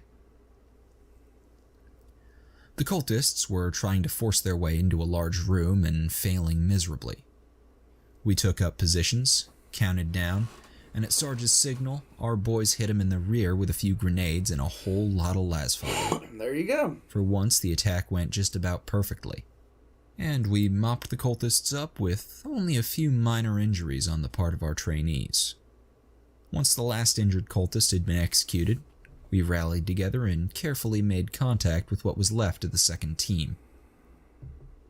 As we entered the room and automatically scanned it for threats, our attention was immediately grabbed by a massive hole in the far wall which opened into the bottom of the crater. We couldn't help but notice that everyone in the room had positioned themselves to cover it, as opposed to the door which the cultists had been attacking through. That did not bode well. Not counting the handful we'd recovered on our way, the second team was down to just a dozen men and women, led by the agent and cogboy instructors. Only the combat-focused trainees were left. There were a few former Arbites, a pair of psychers, a handful of the more well-armed generic agent types, and that damned cadet commissar we'd transferred to them. Nice. They looked absolutely exhausted, and most of them were wounded to some degree, but they all perked up as we entered the room. Except for the commissar, that is. He just glared at us. Right. The boss agent gave us a quick rundown as we got our boys into position alongside his trainees. Apparently, when the UFO had cratered, his team had gone in fast and hard. Few of them stuck together to check out what had landed, but most had split off solo or in small groups to cover more ground or something stupid like that. That's stupid. They'd been kicking ass right up until they reached this room and poked their noses into the crater. The agent explained that the second one of his trainees had entered the crash site, everyone's comms had gone down. The solo trainees started getting picked off and his main force had been attacked by the ship's defenders. Sarge was in the middle of asking what he meant by ship when one of the men watching the crater shouted a warning. Black and green metallic critters began boiling out of the crater hole. It's necrons, and those are scarabs. And everyone started shooting. The attackers were small, quick, and there was a whole lot of them. If it weren't for the choke point between the room and the crater, we would have been in serious trouble. Those things would have been a nightmare to face in an unrestricted area or close quarters. As it was, we were able to hold the tide of metallic attackers back with volleys of fire and a few grenades. At least until something covered with claws came out of the damned door and shredded 2 recruits. The situation started to go bad very quickly. Yes. The thing that had risen out of the floor was some sort of big metal spider worm with scythes for arms. It positively screamed close quarters combat specialist, and it was behind our main firing line. That's bad. Now, a proper guardsman can handle just about anything. I cannot for the life of me remember what this thing is called. I have it in my brain. I just can't remember what the fuck it's called. And I suck because of it. It is necrons. We prefer to fight our enemies from the maximum effective range of our current weapons, or, better yet, the maximum effective range of the nearest artillery battery. Go, Cutter, The spider worm was far too close for comfort, and it tore 3 trainees apart before it ran into one who could put up a real fight in melee. Even after its killing spree had been interrupted, though, the thing's mere presence played hell with our defense of the crater entrance. The fire keeping back the tide of metal bugs began to fade as recruits scrambled to safety or switched targets to focus on the new threat. We managed to hold, but only just barely. Sarge barked the recruits back into position as our squad worked to personally deal with the spider worm. Spider worm.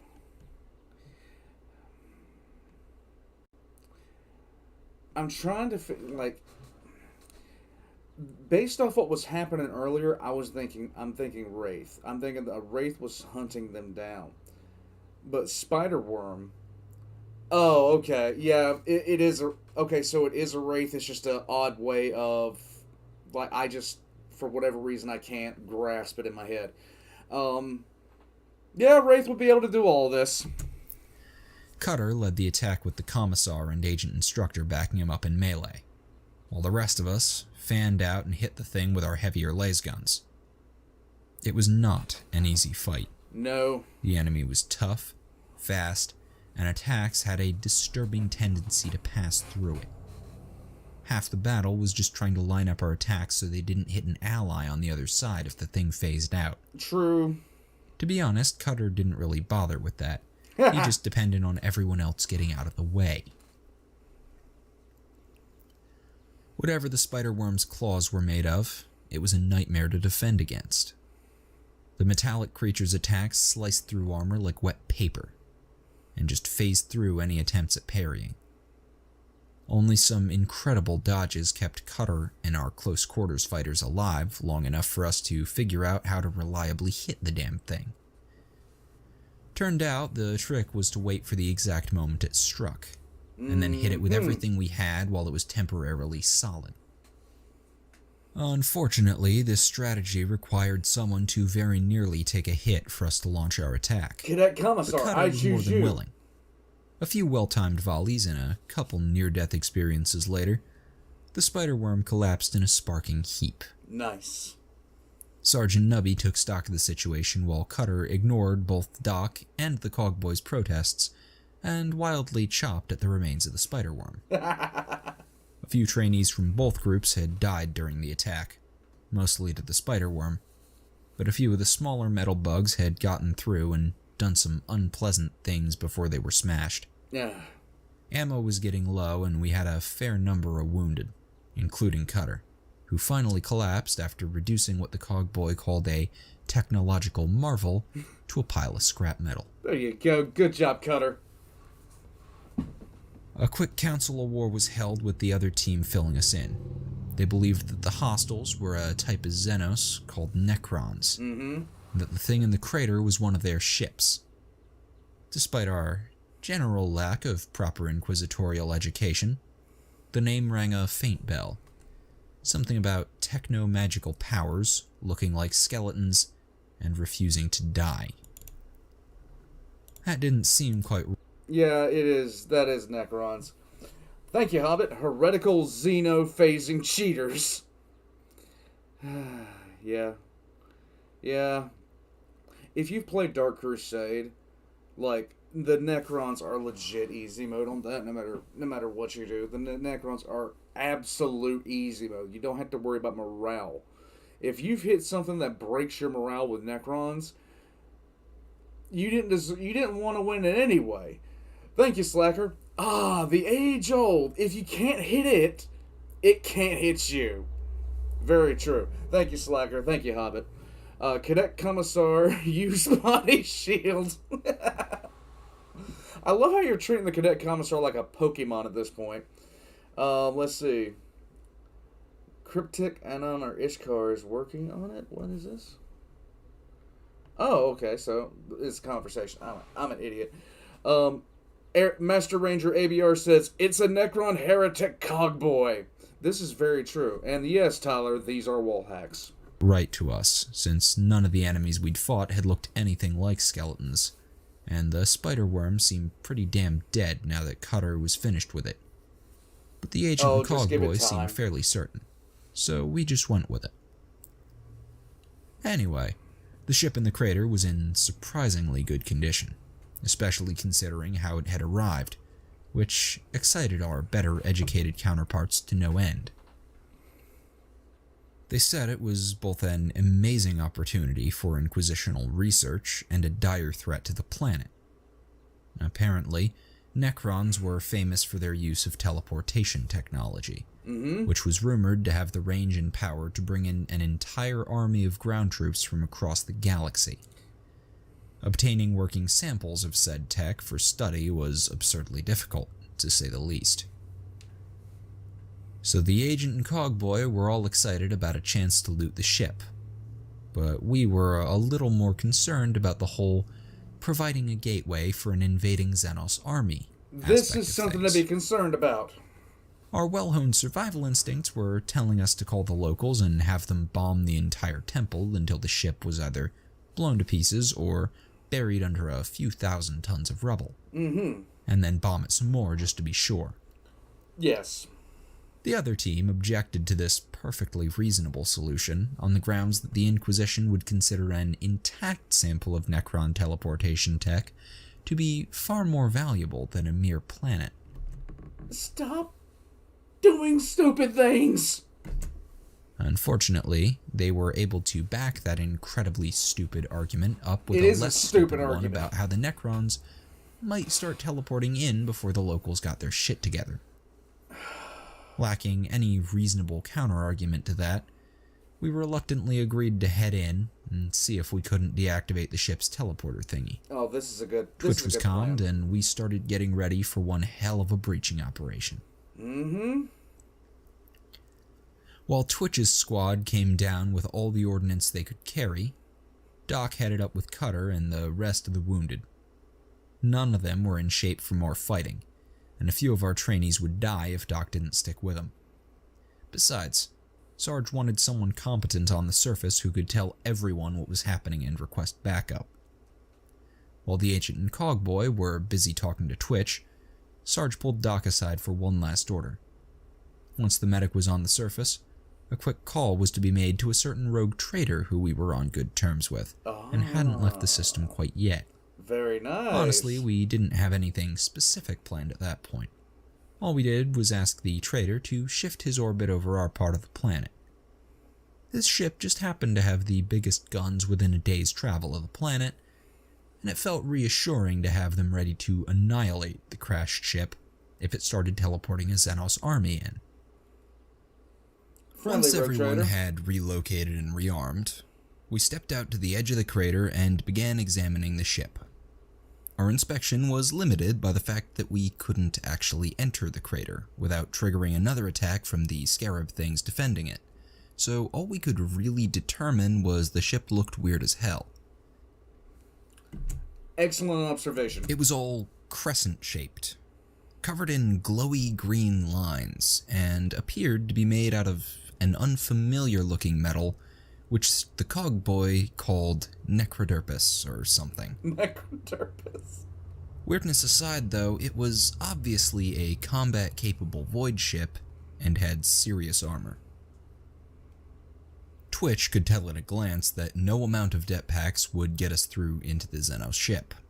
But instead of frustrating him, this discovery actually made him happy. Challenge. In fact, it made him too happy. Oh, God. And he actually started to giggle as he dug through his pile of explosives. Oh, God. Thank you, Slacker. Slacker says, if the Necrons would have enough time to teleport in before it could be bombed, then they have enough time to teleport in before it can be brought to the Inquisition. This is very true. This is extremely true. Just artillery strike it. Come on, man. Oh, thank you, Slacker. 82 MPN says there's no problem a lance broadside can't solve. This is true. Master Ranger ABR said, here's a counter-argument. What if the Necrons want the Inquisition to get the tech so they can drop the army into the HQ? Now you're thinking. Now you're thinking. The lone guardsman says, be wary. Be wary of the menacing croissant. The case he finally pulled out of the mound made the rest of us flinch. Now, just to be clear, we all liked Twitch, and there was no better demolitions trooper in the Imperium. We trusted him to set any explosive device, and never worried about his traps misfiring. But the way he doted over that melt-a-bomb was unsettling. Emperor knows how Nubby and the admin found that thing. We'd only asked for a few of the anti-armor bombs to show to the trainees. In addition to the nice normal ones that had been delivered, there'd been an extra box that was twice as large as the others. Is anyone else concerned? And inside, there'd been this absolute beast of a melt-a-bomb. Is anyone else concerned right now? I am. Thank you, Slacker. Slacker says, it's Big Bertha! Oh, God. Oh, God, no. Thank you, Slacker. I really do appreciate it. Was not guard issue. No, it's not. If you could unfile the serial numbers and other markings, it'd probably say something like, property of the Adeptus Astartes, intended for anti-Titan use only. Is this why Abaddon managed to get all his shit together because one melt-a-bomb wasn't on Cadia? If it is, Twitch is responsible for everything. Oh my god. Jedi Muse says, what if the Necron is Trazen who wants to be taken so he can catch Inquisitor Oak? The ultimate Pokemon trainer captures a Pokemon professional. Yes. Yes. Oh my god. Big Bertha. Twitch called it Big Bertha and slept with it under his bed. What? He'd had to raise his bed on blocks for it to fit. Bertha was obviously intended for use by someone far stronger than a normal human, and everyone held their breath as Twitch wobbled under the bomb's weight. Oh my god. While he fiddled with the timer and magnetic clamps, the rest of us pondered how to get it onto the ship without blowing ourselves up. Okay, Tyler. A melt-a-bomb is a larger version of a melt-a-breaching charge. And by larger version, I mean a much larger version. A melt-a-charge can be reliably placed on tanks, bunker walls, things like that, and it will quite literally burn through. What he's got is as close to a thermonuclear device as you can possibly get. It will turn a substantial area into it will vaporize legitimately everything within a certain radius of it. It is ridiculous. Guardsmen don't normally have these types of weapons. Flat out. He just doesn't have... A guardsman would not have this type of weapon because of the weight, and two, the use. But to say that you could use this against a traitor Baneblade, or something to that effect, and it would be successful, yes, this would be very, very good. Arnuk says, boss, no amount of melt-a-bombs will stop a Black Forge from being dropped from orbit. But what if we gave it to Slime Arbo? The other team had marked a line across the crater entrance, and according to them, anyone crossing it would trigger another scarab attack. They'd done a little testing, and it seemed that it was only people that set them off. Rocks, lasbolts, bullets, and even grenades were fine, so long as they didn't detonate against the ship. Since we weren't keen on fighting scarabs while carrying an oversized melt-a-bomb, this all meant that we needed to figure out a way to get Bertha onto the ship hull without anyone entering the crater. Since the typical ranged melt-a-bomb deployment method of just throwing the thing as hard as possible wasn't an option, the agent suggested that the last two surviving psychers could levitate the bomb across the gap.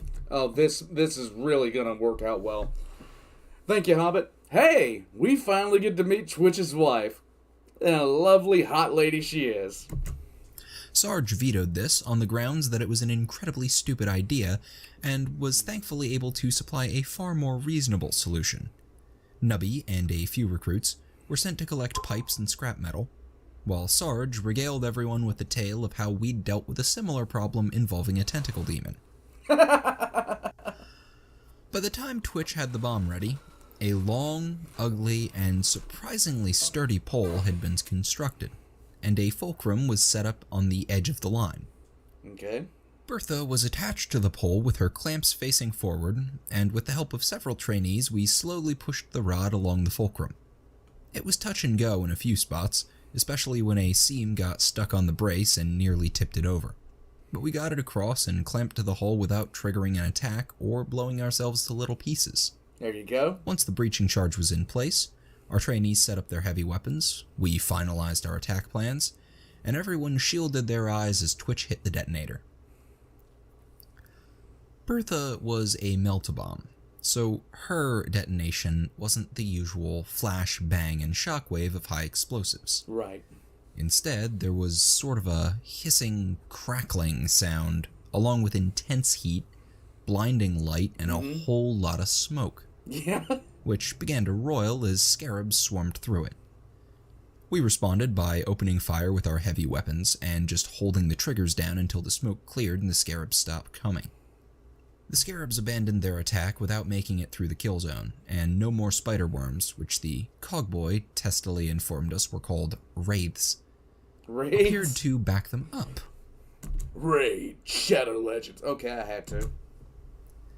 We reloaded, formed up, and carefully made our way across the crater and through the still glowing hole in the Xenos ship. The agent and commissar led the way, and the first thing they did after entering the ship was fall sideways out of the hole as the ship's gravity field took over. Nice! We handled it a little more gracefully. After our stint on the occurrence border, gravity shifts didn't really bother us anymore, and we managed to get all the trainees through without any injuries. The room we were in was large enough to hold our entire force, and packed with all sorts of green glowy machinery. The cogboy was ecstatic, but didn't see anything that looked like the teleporter. So we gathered everyone together and made our way to a large door that looked like it led to the middle of the ship. At our signal, our trainees began going through the now familiar breach and clear drill. Charges were placed, flashes were prepped, and everyone got ready for a fight. But the enemy failed to oblige us, at least initially. Our boys stormed in, looking professional as hell, by the way, and found a room that seemed just as big and empty as the last one. Nerves jangling, we advanced across the room, and were about halfway to the next door when the enemy hit us.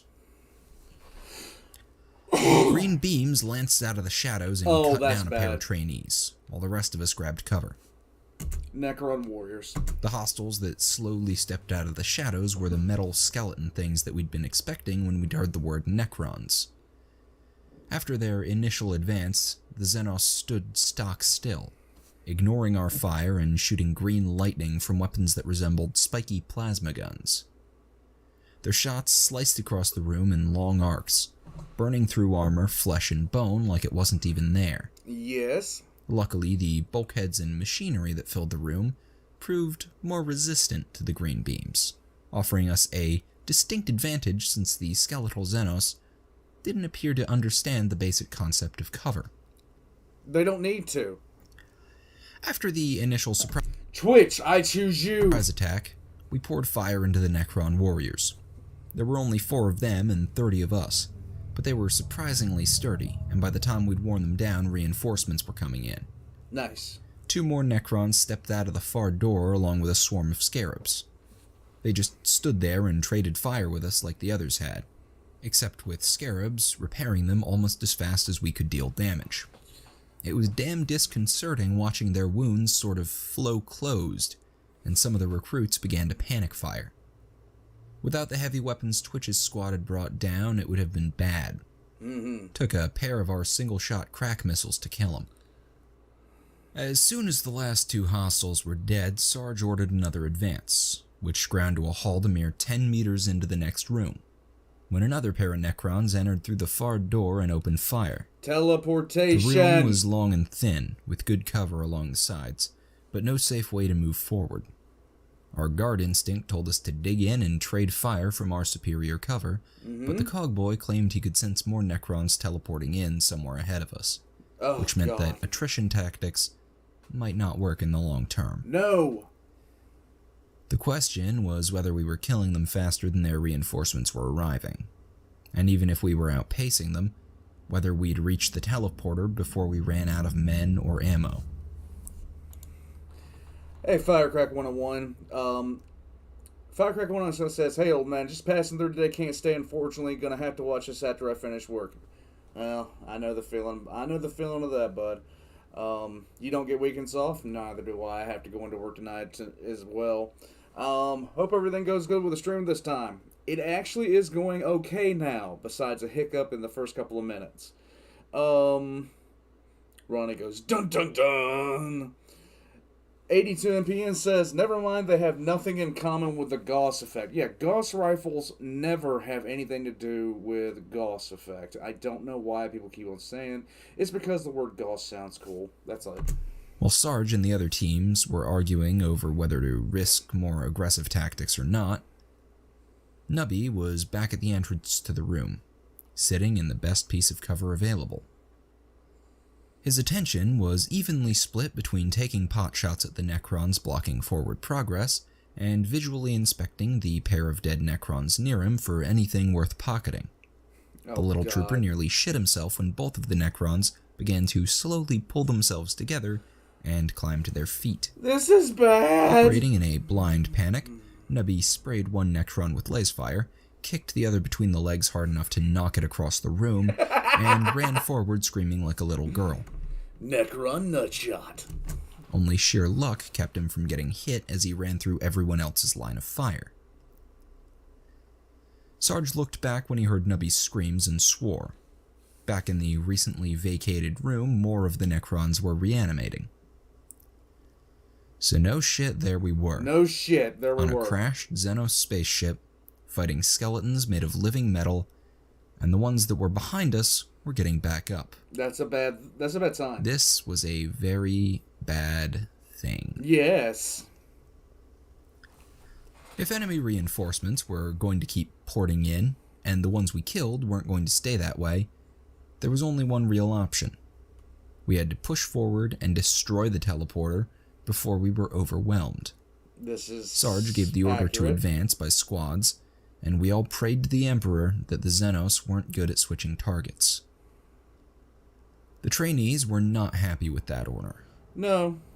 Running headlong into incoming fire did not sound fun, and the Necrons were damn scary looking. Hey, Burb! On the other hand, more metal skeletons were coming up from the rear, so there wasn't anywhere else to go.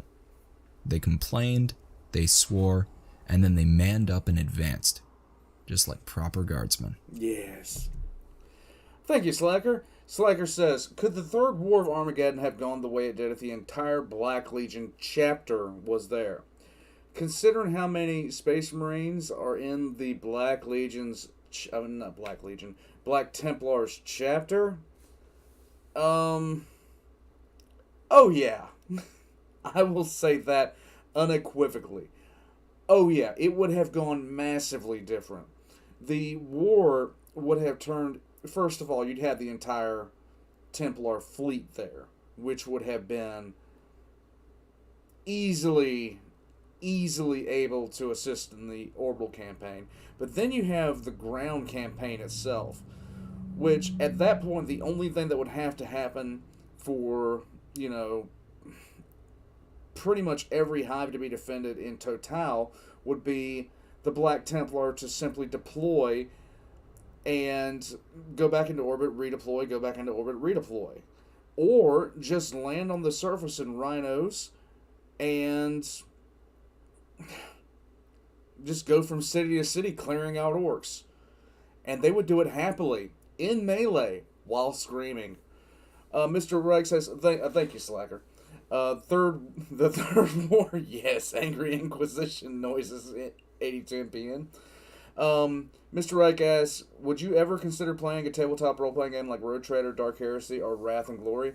I would definitely consider that. But yes, Rumi is right. If the Black Templars showed up with the entire chapter strength, the Inquisition would go apoplectic and then start cackling evilly.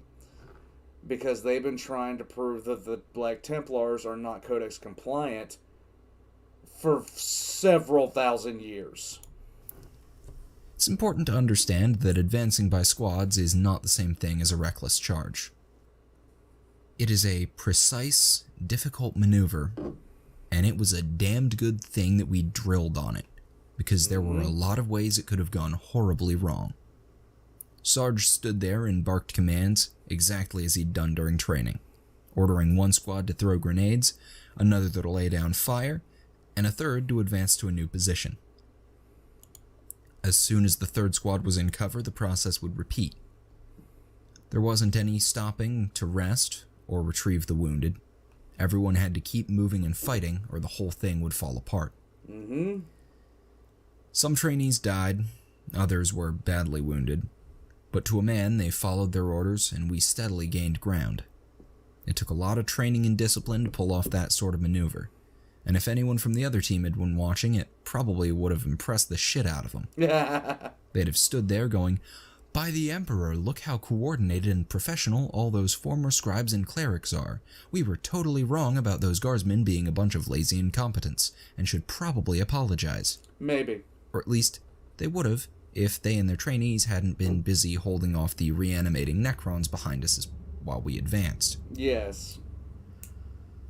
The grenade barrages before each push were our best weapon against the necrons, since that necroderpus stuff they were made out of just shrugged off most las and stubber fire. The hostiles were reinforcing in pairs with a few bugs repairing them.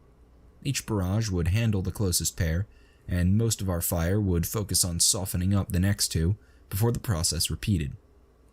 Sarge kept everyone organized and moving.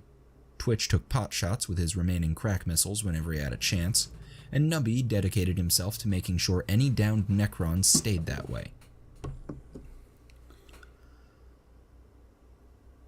The boys were starting to run out of grenades as we reached the end of the long room, but when the door opened to let a pair of hostiles through, we could see a big glowy platform thing on the far side. The platform looked sufficiently teleporter-like to us, and all we really needed was line of sight. So Sarge called a halt, our trainees set up their heavy stubbers, we readied a few remaining crack launchers, and when the door opened again, we sighted all our weapons on the platform while a final barrage of grenades handled the advancing necrons. As the doors slammed back shut, we all held our breath, focused on holding our aim steady, and hoped like hell that we'd be able to get a clean shot on the teleporter the next time it opened. When the door slid back open, we all fired our launchers. Sarge's shot went high, sailing over the platforms and blowing apart a section of wall. Nubby's shot was wasted on one of the advancing necrons, but that cleared a path for Twitch and the stubbers. Our last crack missile and a stream of AP rounds sailed through the door as it slammed closed again. Uh-oh, what happened? Did everybody lose sound? Okay, I already figured out what happened if we did lose sound.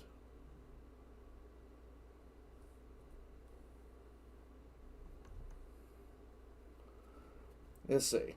While everybody's figuring out, okay. Oh, you sound like you just had a hiccup. Yeah, it was a slight hiccup in the sound. No worries. Okay, good. Just making sure. Okay, so let's... Thank you, Hobbit. Necroderpus. Necroderpus! Yes! Yeah, I don't...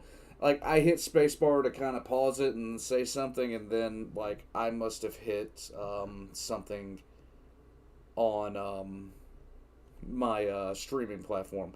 I'm an idiot. You guys know this. While we didn't see them impact the teleporter, we sure as hell felt it. There was a loud crackling bang. The entire ship shook, And then things got weird. First, everything went all tingly and green-colored. Okay, seriously? They're gonna say things got weird? They've been in weird. They have been in weird for quite a bit of time now.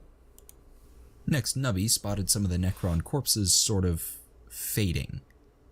Then the walls went all wobbly. And finally, there was an almighty clang, and everything went back to normal. Everyone just sort of stood there, looking stupid for a few seconds. We all expected something more to happen, like another attack, or the ship exploding, or a wormhole sucking us into the warp. That would be bad. But nothing did. All the hostiles had vanished, and we were just sitting there, in what seemed to be an empty ship. Eventually, Sarge gathered everyone up and took stock. The rear guard hadn't had an easy time of it. The agent was missing an arm and unconscious. The cogboy was dead, and only the commissar was holding them together. We were down to under 20 effective, with a handful of wounded who might live if we didn't run into anything else. On the bright side, it seemed like the fight was over. We'd heroically saved the day and captured a piece of highly valuable xenotech. At least, it looked that way. Yes. Sarge decided to err on the side of caution and do a last sweep before we threw any parades. Yes, please do. The door to the teleporter room was pried open, and we carefully entered. Didn't have any hostiles inside, and appeared to also be the ship's bridge. Half the room was taken up by the wrecked teleporter, and there was what looked like an empty command chair with a few deactivated control panels. But what really caught the eye was this important-looking pedestal. It was covered with runes that were still glowing green, and had a small metal tube suspended above it in some sort of anti-grav field. That's bad. Sarge told everyone, especially Nubby, not to touch it. While the rest of us poked around the bridge, Just 1 second. Twitch made... Frame drop. 1 second. Let's see if it comes back. Yep. Let's see if it comes back. Come on. Come on. Alright, it looks like we're coming back.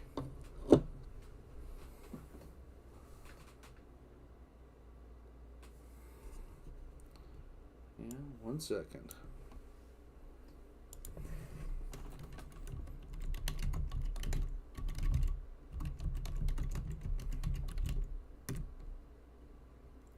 Alright. I'm just monitoring this right now. Once I get, yes, the Necrons have taken frames with their defeat. Yes, they have. Okay. I'm going to hold off for a second until I get the, basically I'm looking at an icon right now for green. I'm going to wait until it turns green again, and then I will continue on. Until then, this has been a really good episode. This has been a fun episode. Stable for now.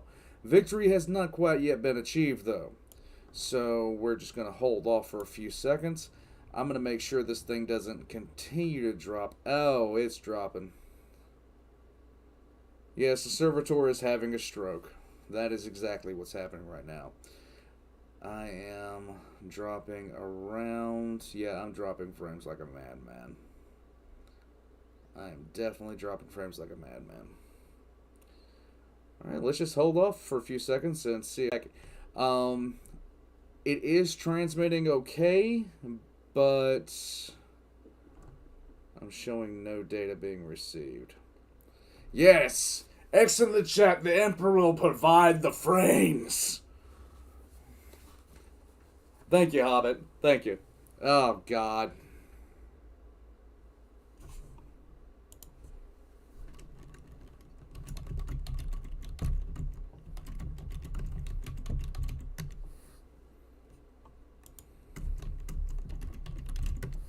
Okay, it's bottoming out and coming back. Yes. Yes, 1 second. We will attempt something. We will attempt something and see if it will work.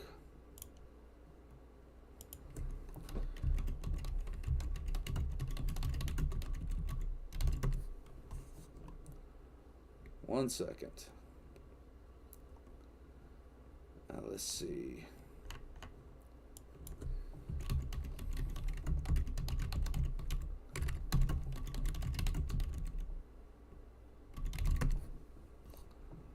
See.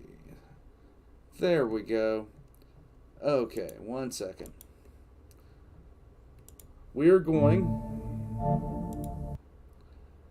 to attempt something here.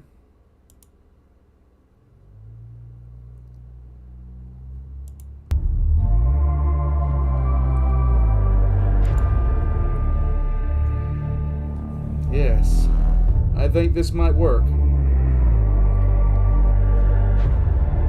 Come on.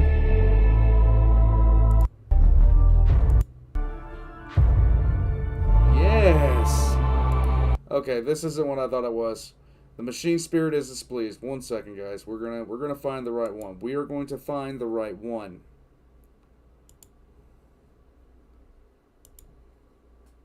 One second. Ah, yes. One second.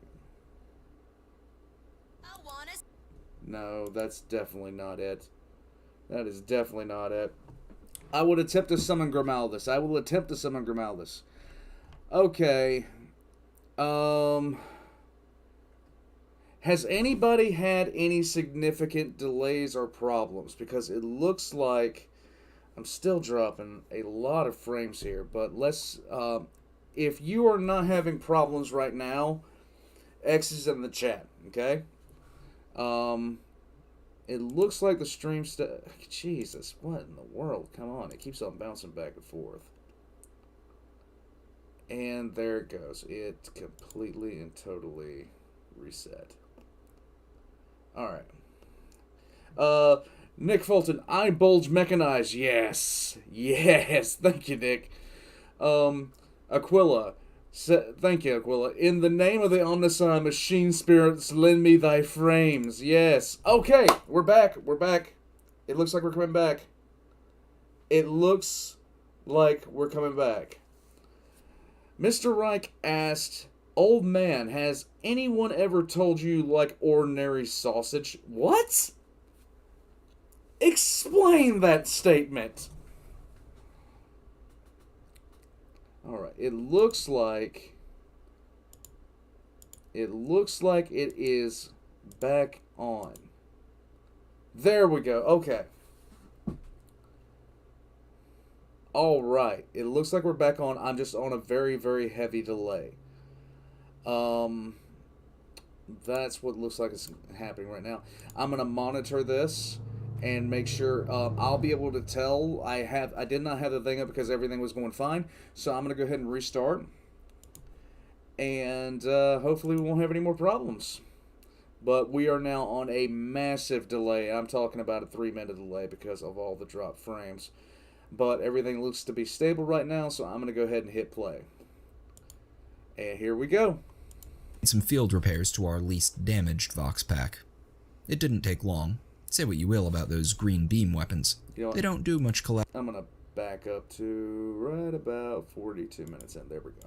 The room was taken up by the wrecked teleporter, and there was what looked like an empty command chair with a few deactivated control panels. Mr. Reich. But what really caught the eye was this important-looking pedestal. It was covered with runes that were still glowing green, and had a small metal tube suspended above it in some sort of anti-grav field. Sarge told everyone, especially Nubby, not. Okay, 1 second.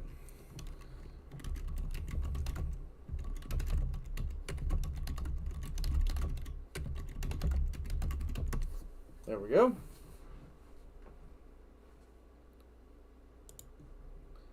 Not to touch it. While the rest of us poked around the bridge, Twitch made some field repairs. Okay, so we'll pause. We will pause for a second here because we've had some people, because of the massive dropout in frames and stuff like that, they were saying the stream ended. I'm typing this in now. This is how far behind I am, by the way.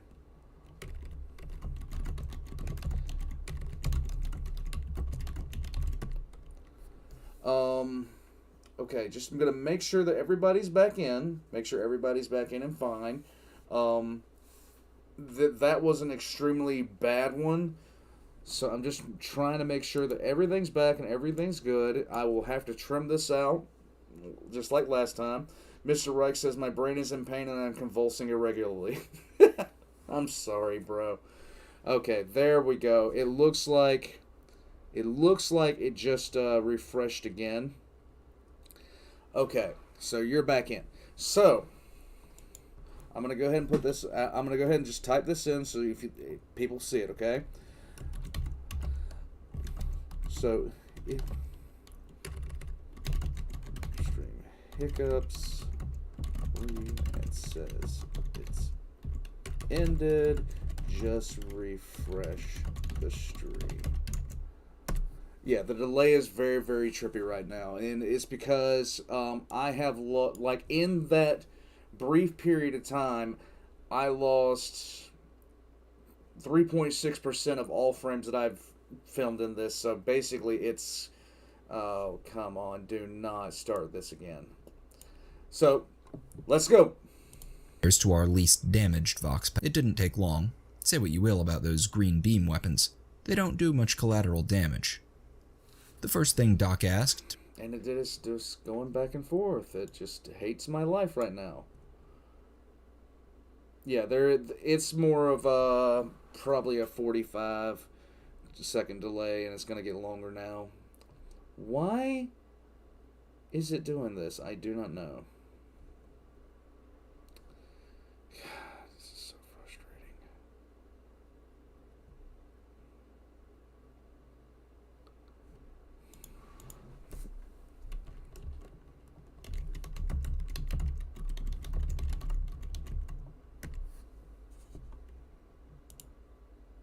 Okay, looks like things buffers back. Come on, come on, come on. It's happening again. Second, jeez. Why? Let me take a look at something. Just trying to figure out why this is doing this. And why my network keeps on bottoming out. I don't understand why this is happening. Let's see. Network OBS is primary thing. Okay. Memory. Okay.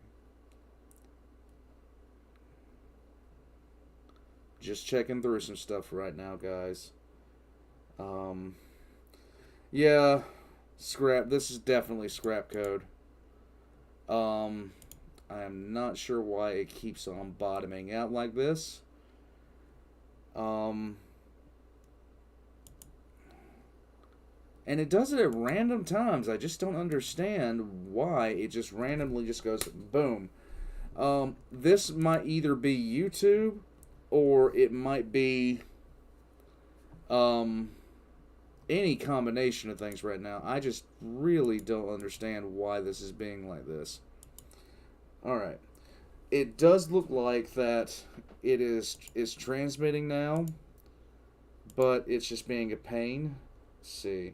I'm still dropping frames like crazy. I'm still dropping frames like crazy. Buy a refurbished modem or 6 of them. Why 6? Why are there 6 of them? Warp spaghetti is tangled in my brain. Yes. Oh, God, I really hate this. Okay, it looks like we're coming back to normal. It looks like we're coming back to normal. Alright, looks like we're back. It looks like we're back. Come on. Don't drop any more frames. Alright, let's go. when we reached him was if we had called for any shuttles. The call was interrupted by the door on the far side of the bridge slamming open. Not one, but 2 silver and gold giants strode into the room. They had huge-ass bolters And far too many spikes on their armor. Wait. So no, especially Nubby, not to touch I it. have to back that up. While the rest of us poked around the bridge, Twitch made some field repairs to our least damaged Vox pack. It didn't take long. Say what you will about those green beam weapons, they don't do much collateral damage.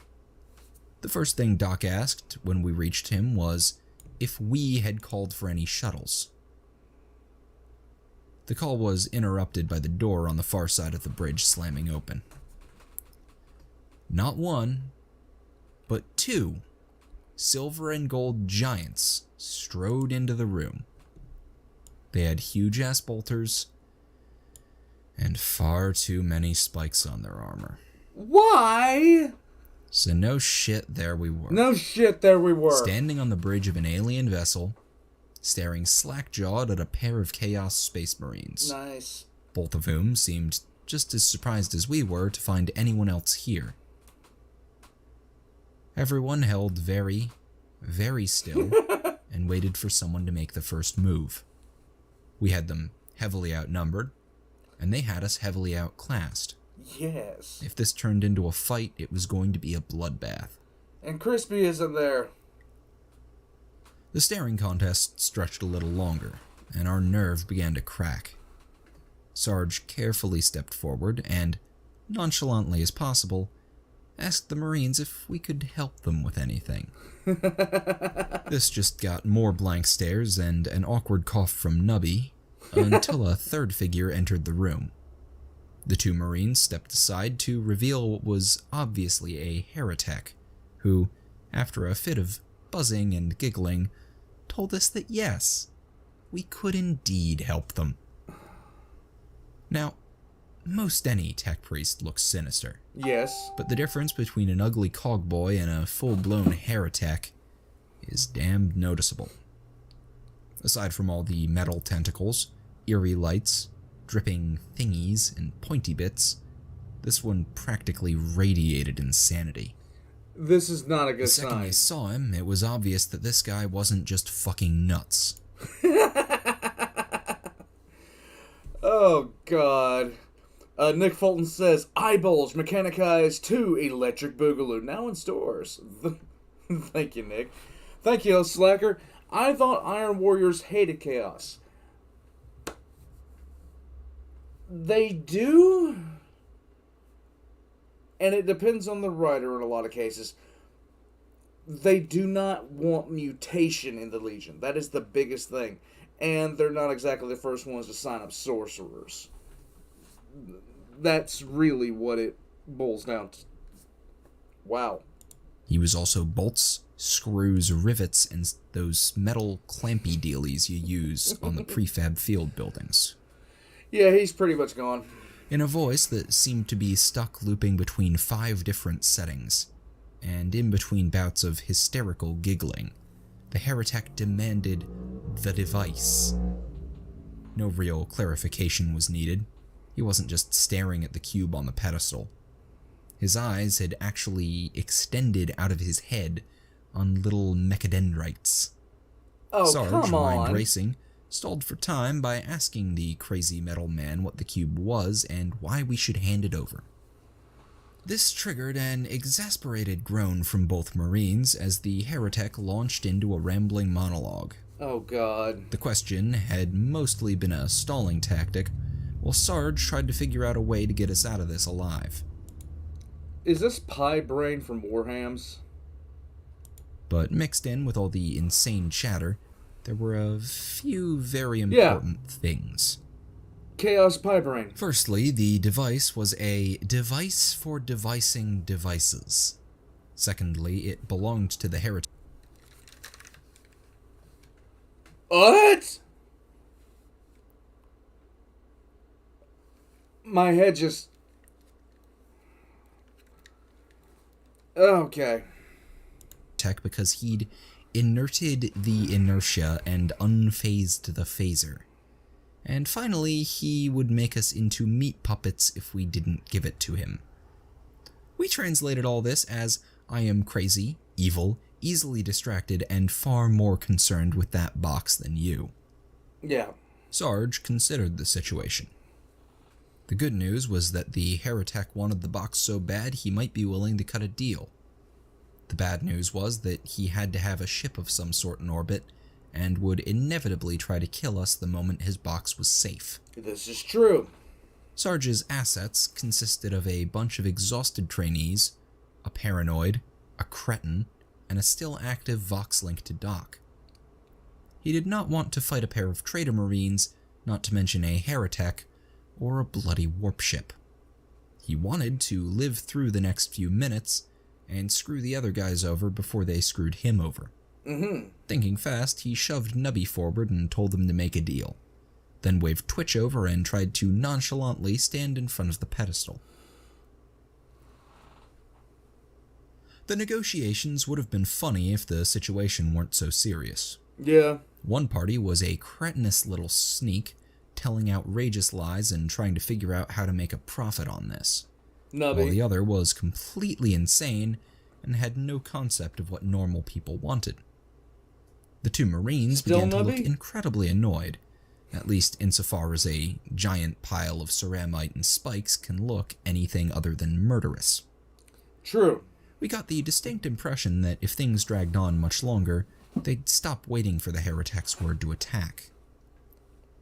Eventually, Nubby stomped back to the rather distracted Sergeant Twitch and reported success. The heretic had agreed to let us live in exchange for the box, and he'd even thrown in the Necron ship on account of it being a boring thing that attracts even boringer things. Okay. That was about the best deal we could expect to get, and Nubby had bought us just enough time to finish the preparations. Wait a minute. So Sarge accepted and stepped away from the pedestal. Now, where is the cadet commissar right now? Poker face firmly in place. In a loud, clear voice that just happened to be directed towards the Vox unit, Sarge announced that we'd be withdrawing to the room behind us. We'd be back there, sitting still while the heretic and two Chaos Marines with bolters went up to their shuttle. The one on the roof that would take them to their ship. The one that was in orbit. We would stay down here and do absolutely nothing to sabotage their shuttle or intercept their ship. Nothing. Sarge's acting skills may have left something to be desired. It did. The heretic didn't seem to notice, and the Marines didn't seem to care. Yes.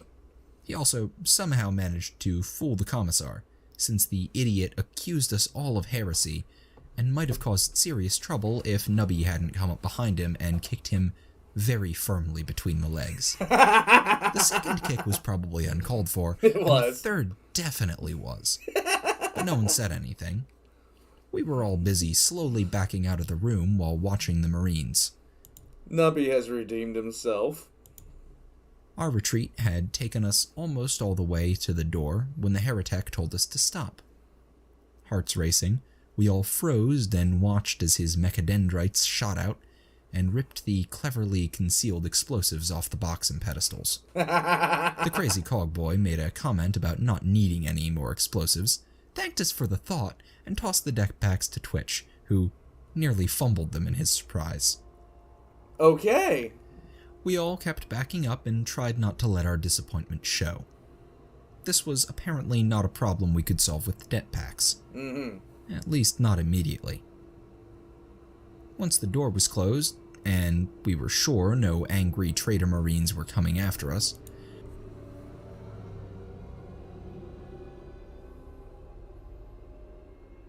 I don't want to know.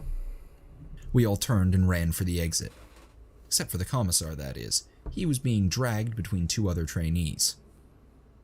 As we ran, Twitch got the Vox unit patched into our comms, and Sarge asked Doc if he'd gotten all that. The heretics had to be stopped before they got their shuttle into the air, and then the ship needed to be taken out before it just nuked us from orbit. Aquila, thank you. This kick was sponsored by the AdMech. Yes. Back on the surface, Doc was looking Yes, at a the road very trailer big is and still up very there. sturdy-looking shuttle. In a rather petulant voice, he told Sarge that, "Damn it, man, I'm a doctor, not a demolitions expert."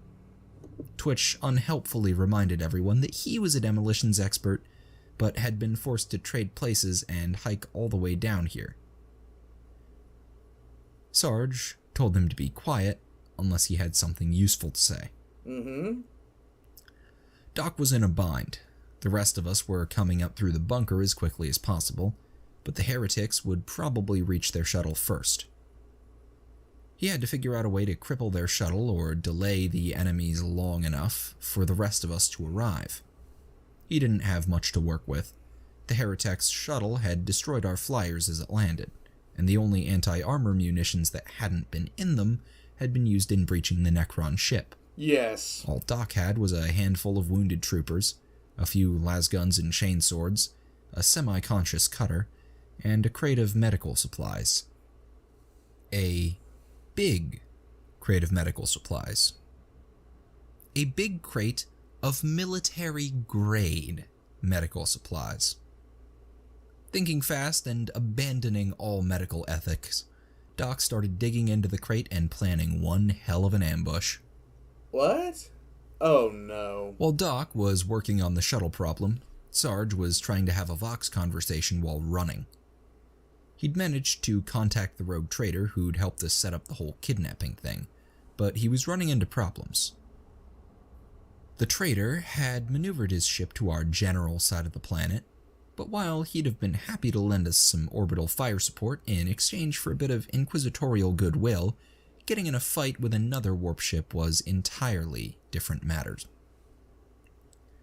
To put it bluntly, he wasn't going to risk his ship, even on an ambush, for a mere bunch of Inquisitorial henchmen.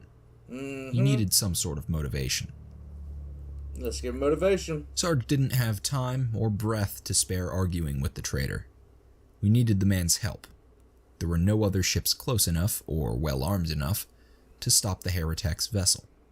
So Sarge cut a deal. It wasn't a smart deal. In fact, there was a very real chance that Inquisition would have him killed for even considering making it. He's going to give him the ship. But it was the only way he could see out of the current situation. Sarge offered the only really valuable thing he had. One slightly used Necron ship. Not so. You better believe that caught the trader's attention. Yes. Sarge gave what evidence he could that the ship was actually there, and greed did the rest. The trader said he'd handle whichever vessel the heretic was using, or damn well die trying. The prize was worth it. That done with, we laid on the speed. It was a clear run up through the bunker. Since all the cultists were either dead or fleeing, we all flat out ran. There was no real plan, it was just going to be a matter of getting to the roof and hitting them in the rear while Doc held their attention.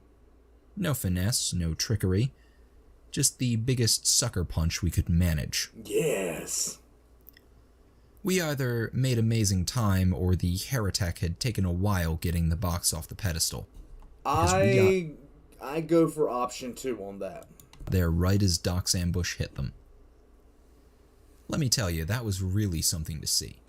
Hell, we were so busy watching that we almost forgot to fire our weapons. Some of you might know what Slot and Friends on are, but if you don't, imagine the fastest, meanest, angriest bastard you've ever seen. Oh, God. Now give him an immunity to pain, rabies, and slight brain damage. That's what a dose does to a normal person. Oh, no. What a double dose, cut with stims, did to Cutter and his boys was just ridiculous. Oh, no. Doc had got them positioned, timed their injections. Cutter has now become an Eversor assassin. And let them loose at just about the perfect moment. A bunch of half-dead mud feet turned into enraged murder machines about 3 meters from the heretic and his marines. Right as they were getting off the hover things that they rode up out of the crater on.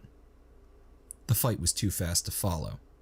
We did have just enough time to aim for the enemy and hope our shots didn't hit any of Cutter's boys. I'd like to say it was a heroic and complex battle, but really we just poured fire into the 2 traitor marines until the sheer mass of it overwhelmed them. Sure, they had superhuman strength, hundreds of years of battle experience, and whatever demonic powers their Dark Masters had granted them. But as we say in the Guard, quantity has a quality all of its own. Napoleon Bonaparte. Lays and stub rounds, only a minor threat individually, pounded into them in a continuous torrent that even they couldn't ignore. Nice. Simultaneously, the chem-powered chainsword strikes of our berserkers tore deep rents into their power armor, and kept them from bringing their bolters to bear on the rest of us. It wasn't all one-sided, of course. Multiple trainees fell to sprays of unaimed bolt rounds, and even without proper melee weapons, the traitor marines were capable of dealing horrible damage to the berserkers attacking them. Unfortunately for them, horrible isn't the same as incapacitating. Yeah, the traitor marines are casting fist constantly. For someone hopped up on combat chems. Even as our berserkers bled out, they pressed their attacks, and forced the two space marines to give ground which they didn't actually have. First one marine, then the other, was pressed back and over the edge of the crater. Nice. They pancaked onto the crashed ship with a sort of crunchy, splatting sound. The heretic didn't go down as easily as his bodyguards, though. He had some sort of shield which blocked all of our fire, and quickly dismembered anyone who got within melee range until just the King Berserker himself was left. Cutter. The rest of us desperately poured fire into the heretic's shield in an attempt to burn through it, while Cutter duked it out one-on-one with the crazy cogboy. Come on. Cutter was being kept on his feet by a cocktail of drugs that would probably kill him the moment they ran out. His time was measured in seconds. Seconds were all he needed, though. Come on, he didn't Cutter, bother with dodging, parrying, or any sissy stuff like that. Oh, come on, Cutter, All don't he die. cared about was doing as much damage as possible. Yes. Mechadendrites ripped off chunks of flesh. A sparking weapon nailed him in the legs, and some sort of injector just barely missed his heart. But Cutter ignored these trivialities. He lodged his faithful chainsword firmly into the heretic's chest, Nice. and wrenched it upwards with berserk strength. Nice. The deranged cogboy screamed and flailed as he was bisected, writhing so violently that pieces started flying off. Don't die, Cutter. One of which landed within Nubby's reach and was promptly pocketed. As the chain blade reached the base of the heretic's neck, his screaming finally coalesced into one word repeated in a dozen voices. Burn. There was a second of unnatural silence. That is not a good sound. Followed by a rising humming sound. That is not a good sound. And then the heretic exploded into a fireball that engulfed both him and his attacker. Damn it! Cutter laughed as he burned. All in all, there were worse ways to go. F's in chat for Cutter. I am so unhappy right now. I am so unhappy right now. I know about the cocktail, but I was hoping that there'd be something, but fucking Cutter, come on! He was my favorite sociopath! Shit! Oh, that sucks. F's in chat for that magnificent bastard. There wasn't time to stand around in shock or mourn Cutter's death. Damn it! A few seconds after the heretic's self-immolation, a massive energy beam hit the nearby shuttle, and we realized the crazy bastard had called for an orbital bombardment. No. Thank you, Slacker. And Slacker has made a very, very good point. Joining Crispy, the Arbites, and Heavy, Cutter now enters the poker room. May he get a full house on his first sit. We grabbed what wounded we could and ran back into the Colt's bunker. It was the only option we could see. Thank you, Slacker. We sprinted through hallways and down stairs with titanic explosions filling our ears and uncomfortable dampness filling our pants. One by one, the unfit and badly wounded fell behind, as did the bow-legged commissar. And those who fell behind were left behind. Yep. Nubby led the way on his augmetic legs while we all followed and hoped his cowardly instincts would lead us to safety. We ran through the wreckage of our battles and just barely ahead of a titanic wave of heat. We scrambled into the necron and ship. And the Cornite, yes, too, Bush. None of us stopped there, though. We were going until we reached the bridge, and then held our breath as the entire ship began to shake. That's a problem. The shaking went on for a while, but there was no sudden burst of heat and light. Eventually, it all went quiet. Our heart rates slowed as we realized that, somehow, we'd survived the bombardment. Doc started crying. We sat in that ship for what felt like days. The hole we'd melted into the hull was clogged with debris. So there was nothing to do but wait and hope someone came looking for us. There were 15 of us altogether. Us 4 guardsmen, the wounded agent we'd left in the ship, 8 of our trainees, and 2 more of them from the other team. As usual, Sarge took command of the whole show and got everyone up and moving. Doc was hauled to his feet and told that living wounded took priority over dead heroes. Sarge promised that he'd be allowed to sit around feeling guilty about Cutter and all the trainees he'd drugged once we'd been rescued. Twitch and Nubby had already started collecting what food and water had been in people's packs, so they were put in charge of rationing after a stern reminder that... Okay, the next time I see anything about the Legion of the Damned, I want Cutter to be leading that group. Seriously. That was... For Guardsmen, it was a good death. That everyone got a portion. Not just us and the trainees they liked. Supply-wise, we had a few weapons, a little bit of food and water, a med kit, and one necron box thing that Nubby had snagged. Hey! Not much useful stuff, but at least the creepy-ass green glow the ship emitted meant we weren't going to run out of light. Yes, this is true. Our time down there wasn't as bad as you'd think. Everyone was so tired that we slept through most of it. And our short periods of wakefulness were occupied with the usual pastimes of poker, pointless tasks thought up by your sergeant to keep you out of trouble, and idle vandalism. The most exciting moment of the whole experience was when Nubby and Twitch emptied the thermite out of a few anti-armor rounds and used it to write their names on a few of the bulkheads. Oh my god, come on, guys! Long before food and water became a problem, our boredom was interrupted by a titanic groaning sound and some disconcerting fluctuations in the ship's gravity. Thank you, Slacker. Legion of the Damned, led by Sigismund. Yes, yes. And I'd love them for them to be fighting the Emperor's children. And somebody else said this first, but I'm going to say it again. I'd love for Fulgur to be commanding his precious little boys, and then all of a sudden, he gets a tap on his shoulder. He turns around, and there's this big shadow of a Contemptor Pattern Dreadnought that just says, "The Ancient is here." It's led by Ferrus Manus? Yes. We all wandered down to the debris-clogged hole we'd entered through, and watched as the rock and rebar began to shift, and then float away. As the last of the debris rose away from the opening, there was a sudden lurch, and the entire crater wall began sliding past the breach. A few seconds later, we were nearly blinded as the Necron ship rose into full sunlight.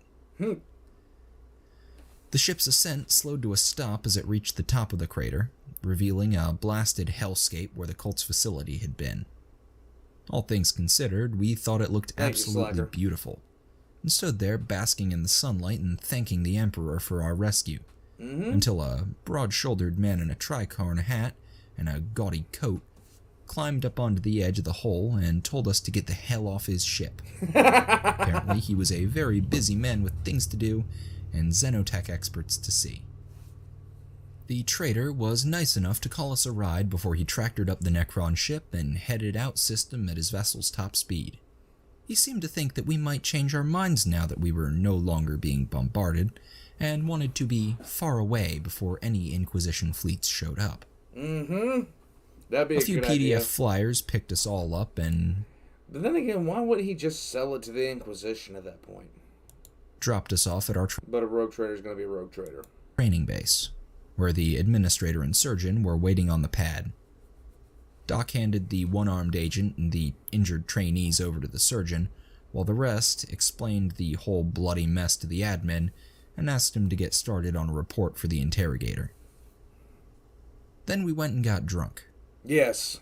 Very, very drunk. Yes.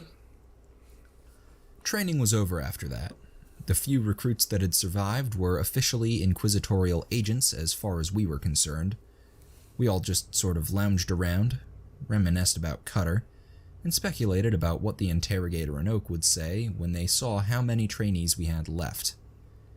The agent and his trainees stayed with us, since, aside from the psyker chick who had been badly hurt during the investigation, he was all that was left of his team. Aquila, actually, it really depends. The Inquisition can pay with Imperial bonds, which can be cashed out.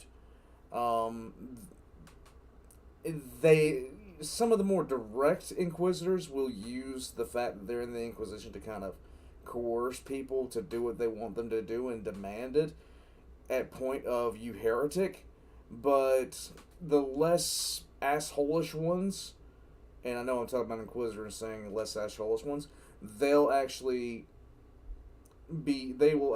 sit there and provide some sort of recompense. He wasn't that bad of a guy, really, once you got to know him. Bit of a downer, though. Eventually, the interrogator arrived and we gave our report. 8 recruits, trained and ready for service, plus a handful of washouts and 2 from the other team. Also, as a side note, we destroyed an evil cult, found and secured a necron ship, got into a fight with a heretic, traded said necron ship to a rogue trader, and now all we have is this necron box thing and everyone's dead. Yes. That got the aloof bastard to pay attention. It took a lot of explaining, mostly by Sarge and the agent. The whole story was gone through, from start to finish, sparing no detail. The interrogator didn't judge or lecture, he simply made sure he had all the facts straight, then put them all into a neat report. In the end, he decided that this was above his pay grade, took our recruits, and sent us all back to Oak with the little necron box. The agent and his psyker companion were told to stay on the planet until they'd fully recovered from their injuries. Vacation. The trip home was about as normal as warp travel gets. Nothing particularly interesting happened, unless you count Twitch nearly killing a naval ratling who was cleaning the air ducts, or Doc getting accused of stealing from the ship's medbay while observing the head medicay's surgical procedures, or Sarge catching Nubby selling several crates of medical narcotics that he'd found somewhere to the crew. Anyway, we survived the trip, and since the interrogator's report had been sent ahead of us, an escort was waiting for us when we docked with Oak's ship. Time for help. Our entire group was marched to the Inquisitor's office, and our story was gone over yet again. To our surprise, Oak was not angry. Oh. Not even when we mentioned giving the rogue trader the necron ship. He shrugged that off as something to be dealt with later, if the necrons didn't deal with it themselves, and focused his attention on the little box Nubby had retrieved instead. It seemed inordinately important to him. He asked a lot of questions about what the heretic had said about it, and was a little annoyed when we couldn't give him anything besides insane babble. Yes, insane In the babble end, is the he way took to the go. box, told us we all did exceptionally well, and instructed us not to talk about this to anyone, even inside the Inquisition, without his direct permission. Yay! Then we went and got drunk again. Good to... Yes. Cutter's funeral was a... I typically find that getting, back in the day, getting insanely drunk was a good idea for reasons. pretty big deal. We got everyone we could to come to it. In addition to the other guardsmen from the old regiment, there were a few cogboys, including Jim and Hannah, the hospitalier, and a few other sisters, the old lady adept, and finally, to our considerable surprise, the Rupert and Alfred. Oh, the Batman. It was a hell of a party. Both stories and beer flowed freely. But the real crowning moment was when the Rupert brought out his death offering. Emperor knows where he, or more likely Alfred, got it. But it was one of those orky chainswords. Oh my god. Perfect match for cutters. It floored us all. Even Sarge was crying when we put it in the plasma chamber with everything else. It was a damn fine send-off. Yeah. We did him proud. I'm sad. F in the chat for my boy. You're my boy, Blue. You're my boy. Thank you, Slacker. Cutter's replacement is decent, at least. I hope so. Because Cutter was fun. He was one of those fun types that you can just expect to do something fucking crazy. I'm sad now. This sucks. Aren't Necron cubes usually Catan Pokeballs? This is very true, Declonius. Thank you, Slacker. Oh my god. I'm so distraught! Days later, after the beer had run dry and the hangovers had cleared, we got another visit from Rupert and Alfred. He told us, in his own unique way, that he'd asked Oak to transfer us to his retinue, but the Inquisitor had declined. Oh. Apparently, Oak thought he might need our services in the future. Oh boy. But as a favor to his former student, he'd consider sending our next interrogator to work with the Rupert. It took a while for the situation to sink in, but it eventually did. Sarge thanked the Rupert and said he'd be happy to serve alongside him again, and hoped the interrogator we'd officially be under wasn't a complete tit. He turned out to be a complete tit. This... Oh, God. Yeah, actually, yeah, go ahead and do that, Lone. We'll watch that right before I put out every... wait, I actually shut down Discord. Hold on a second. Let me see if I can't find it myself. I'm going to click this. 1 second.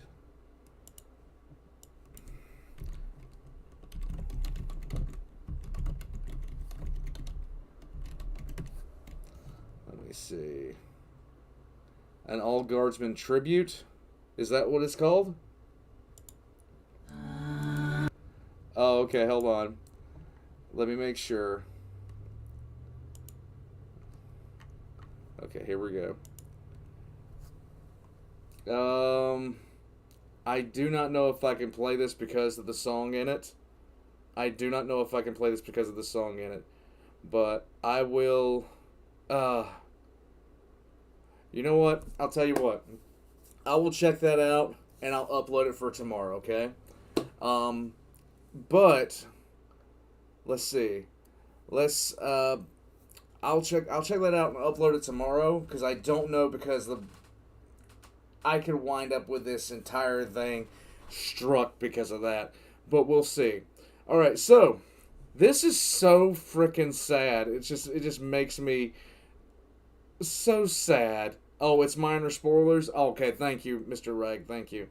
Master Mistakes, wish me luck. I'm going to pick up a Horus Heresy box set to... ooh. Good luck, bud. Good luck. Second Mortgage. I should watch it later, Mr. Reich? Okay, I will watch it later.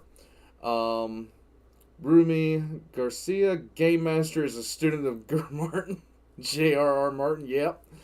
Quilla, thanks for coming, bud. You're going to head out now? See you on the next stream. It will be on Saturday. If not earlier, I don't know. We'll find out. We'll find out at some point during the week. Okay, so...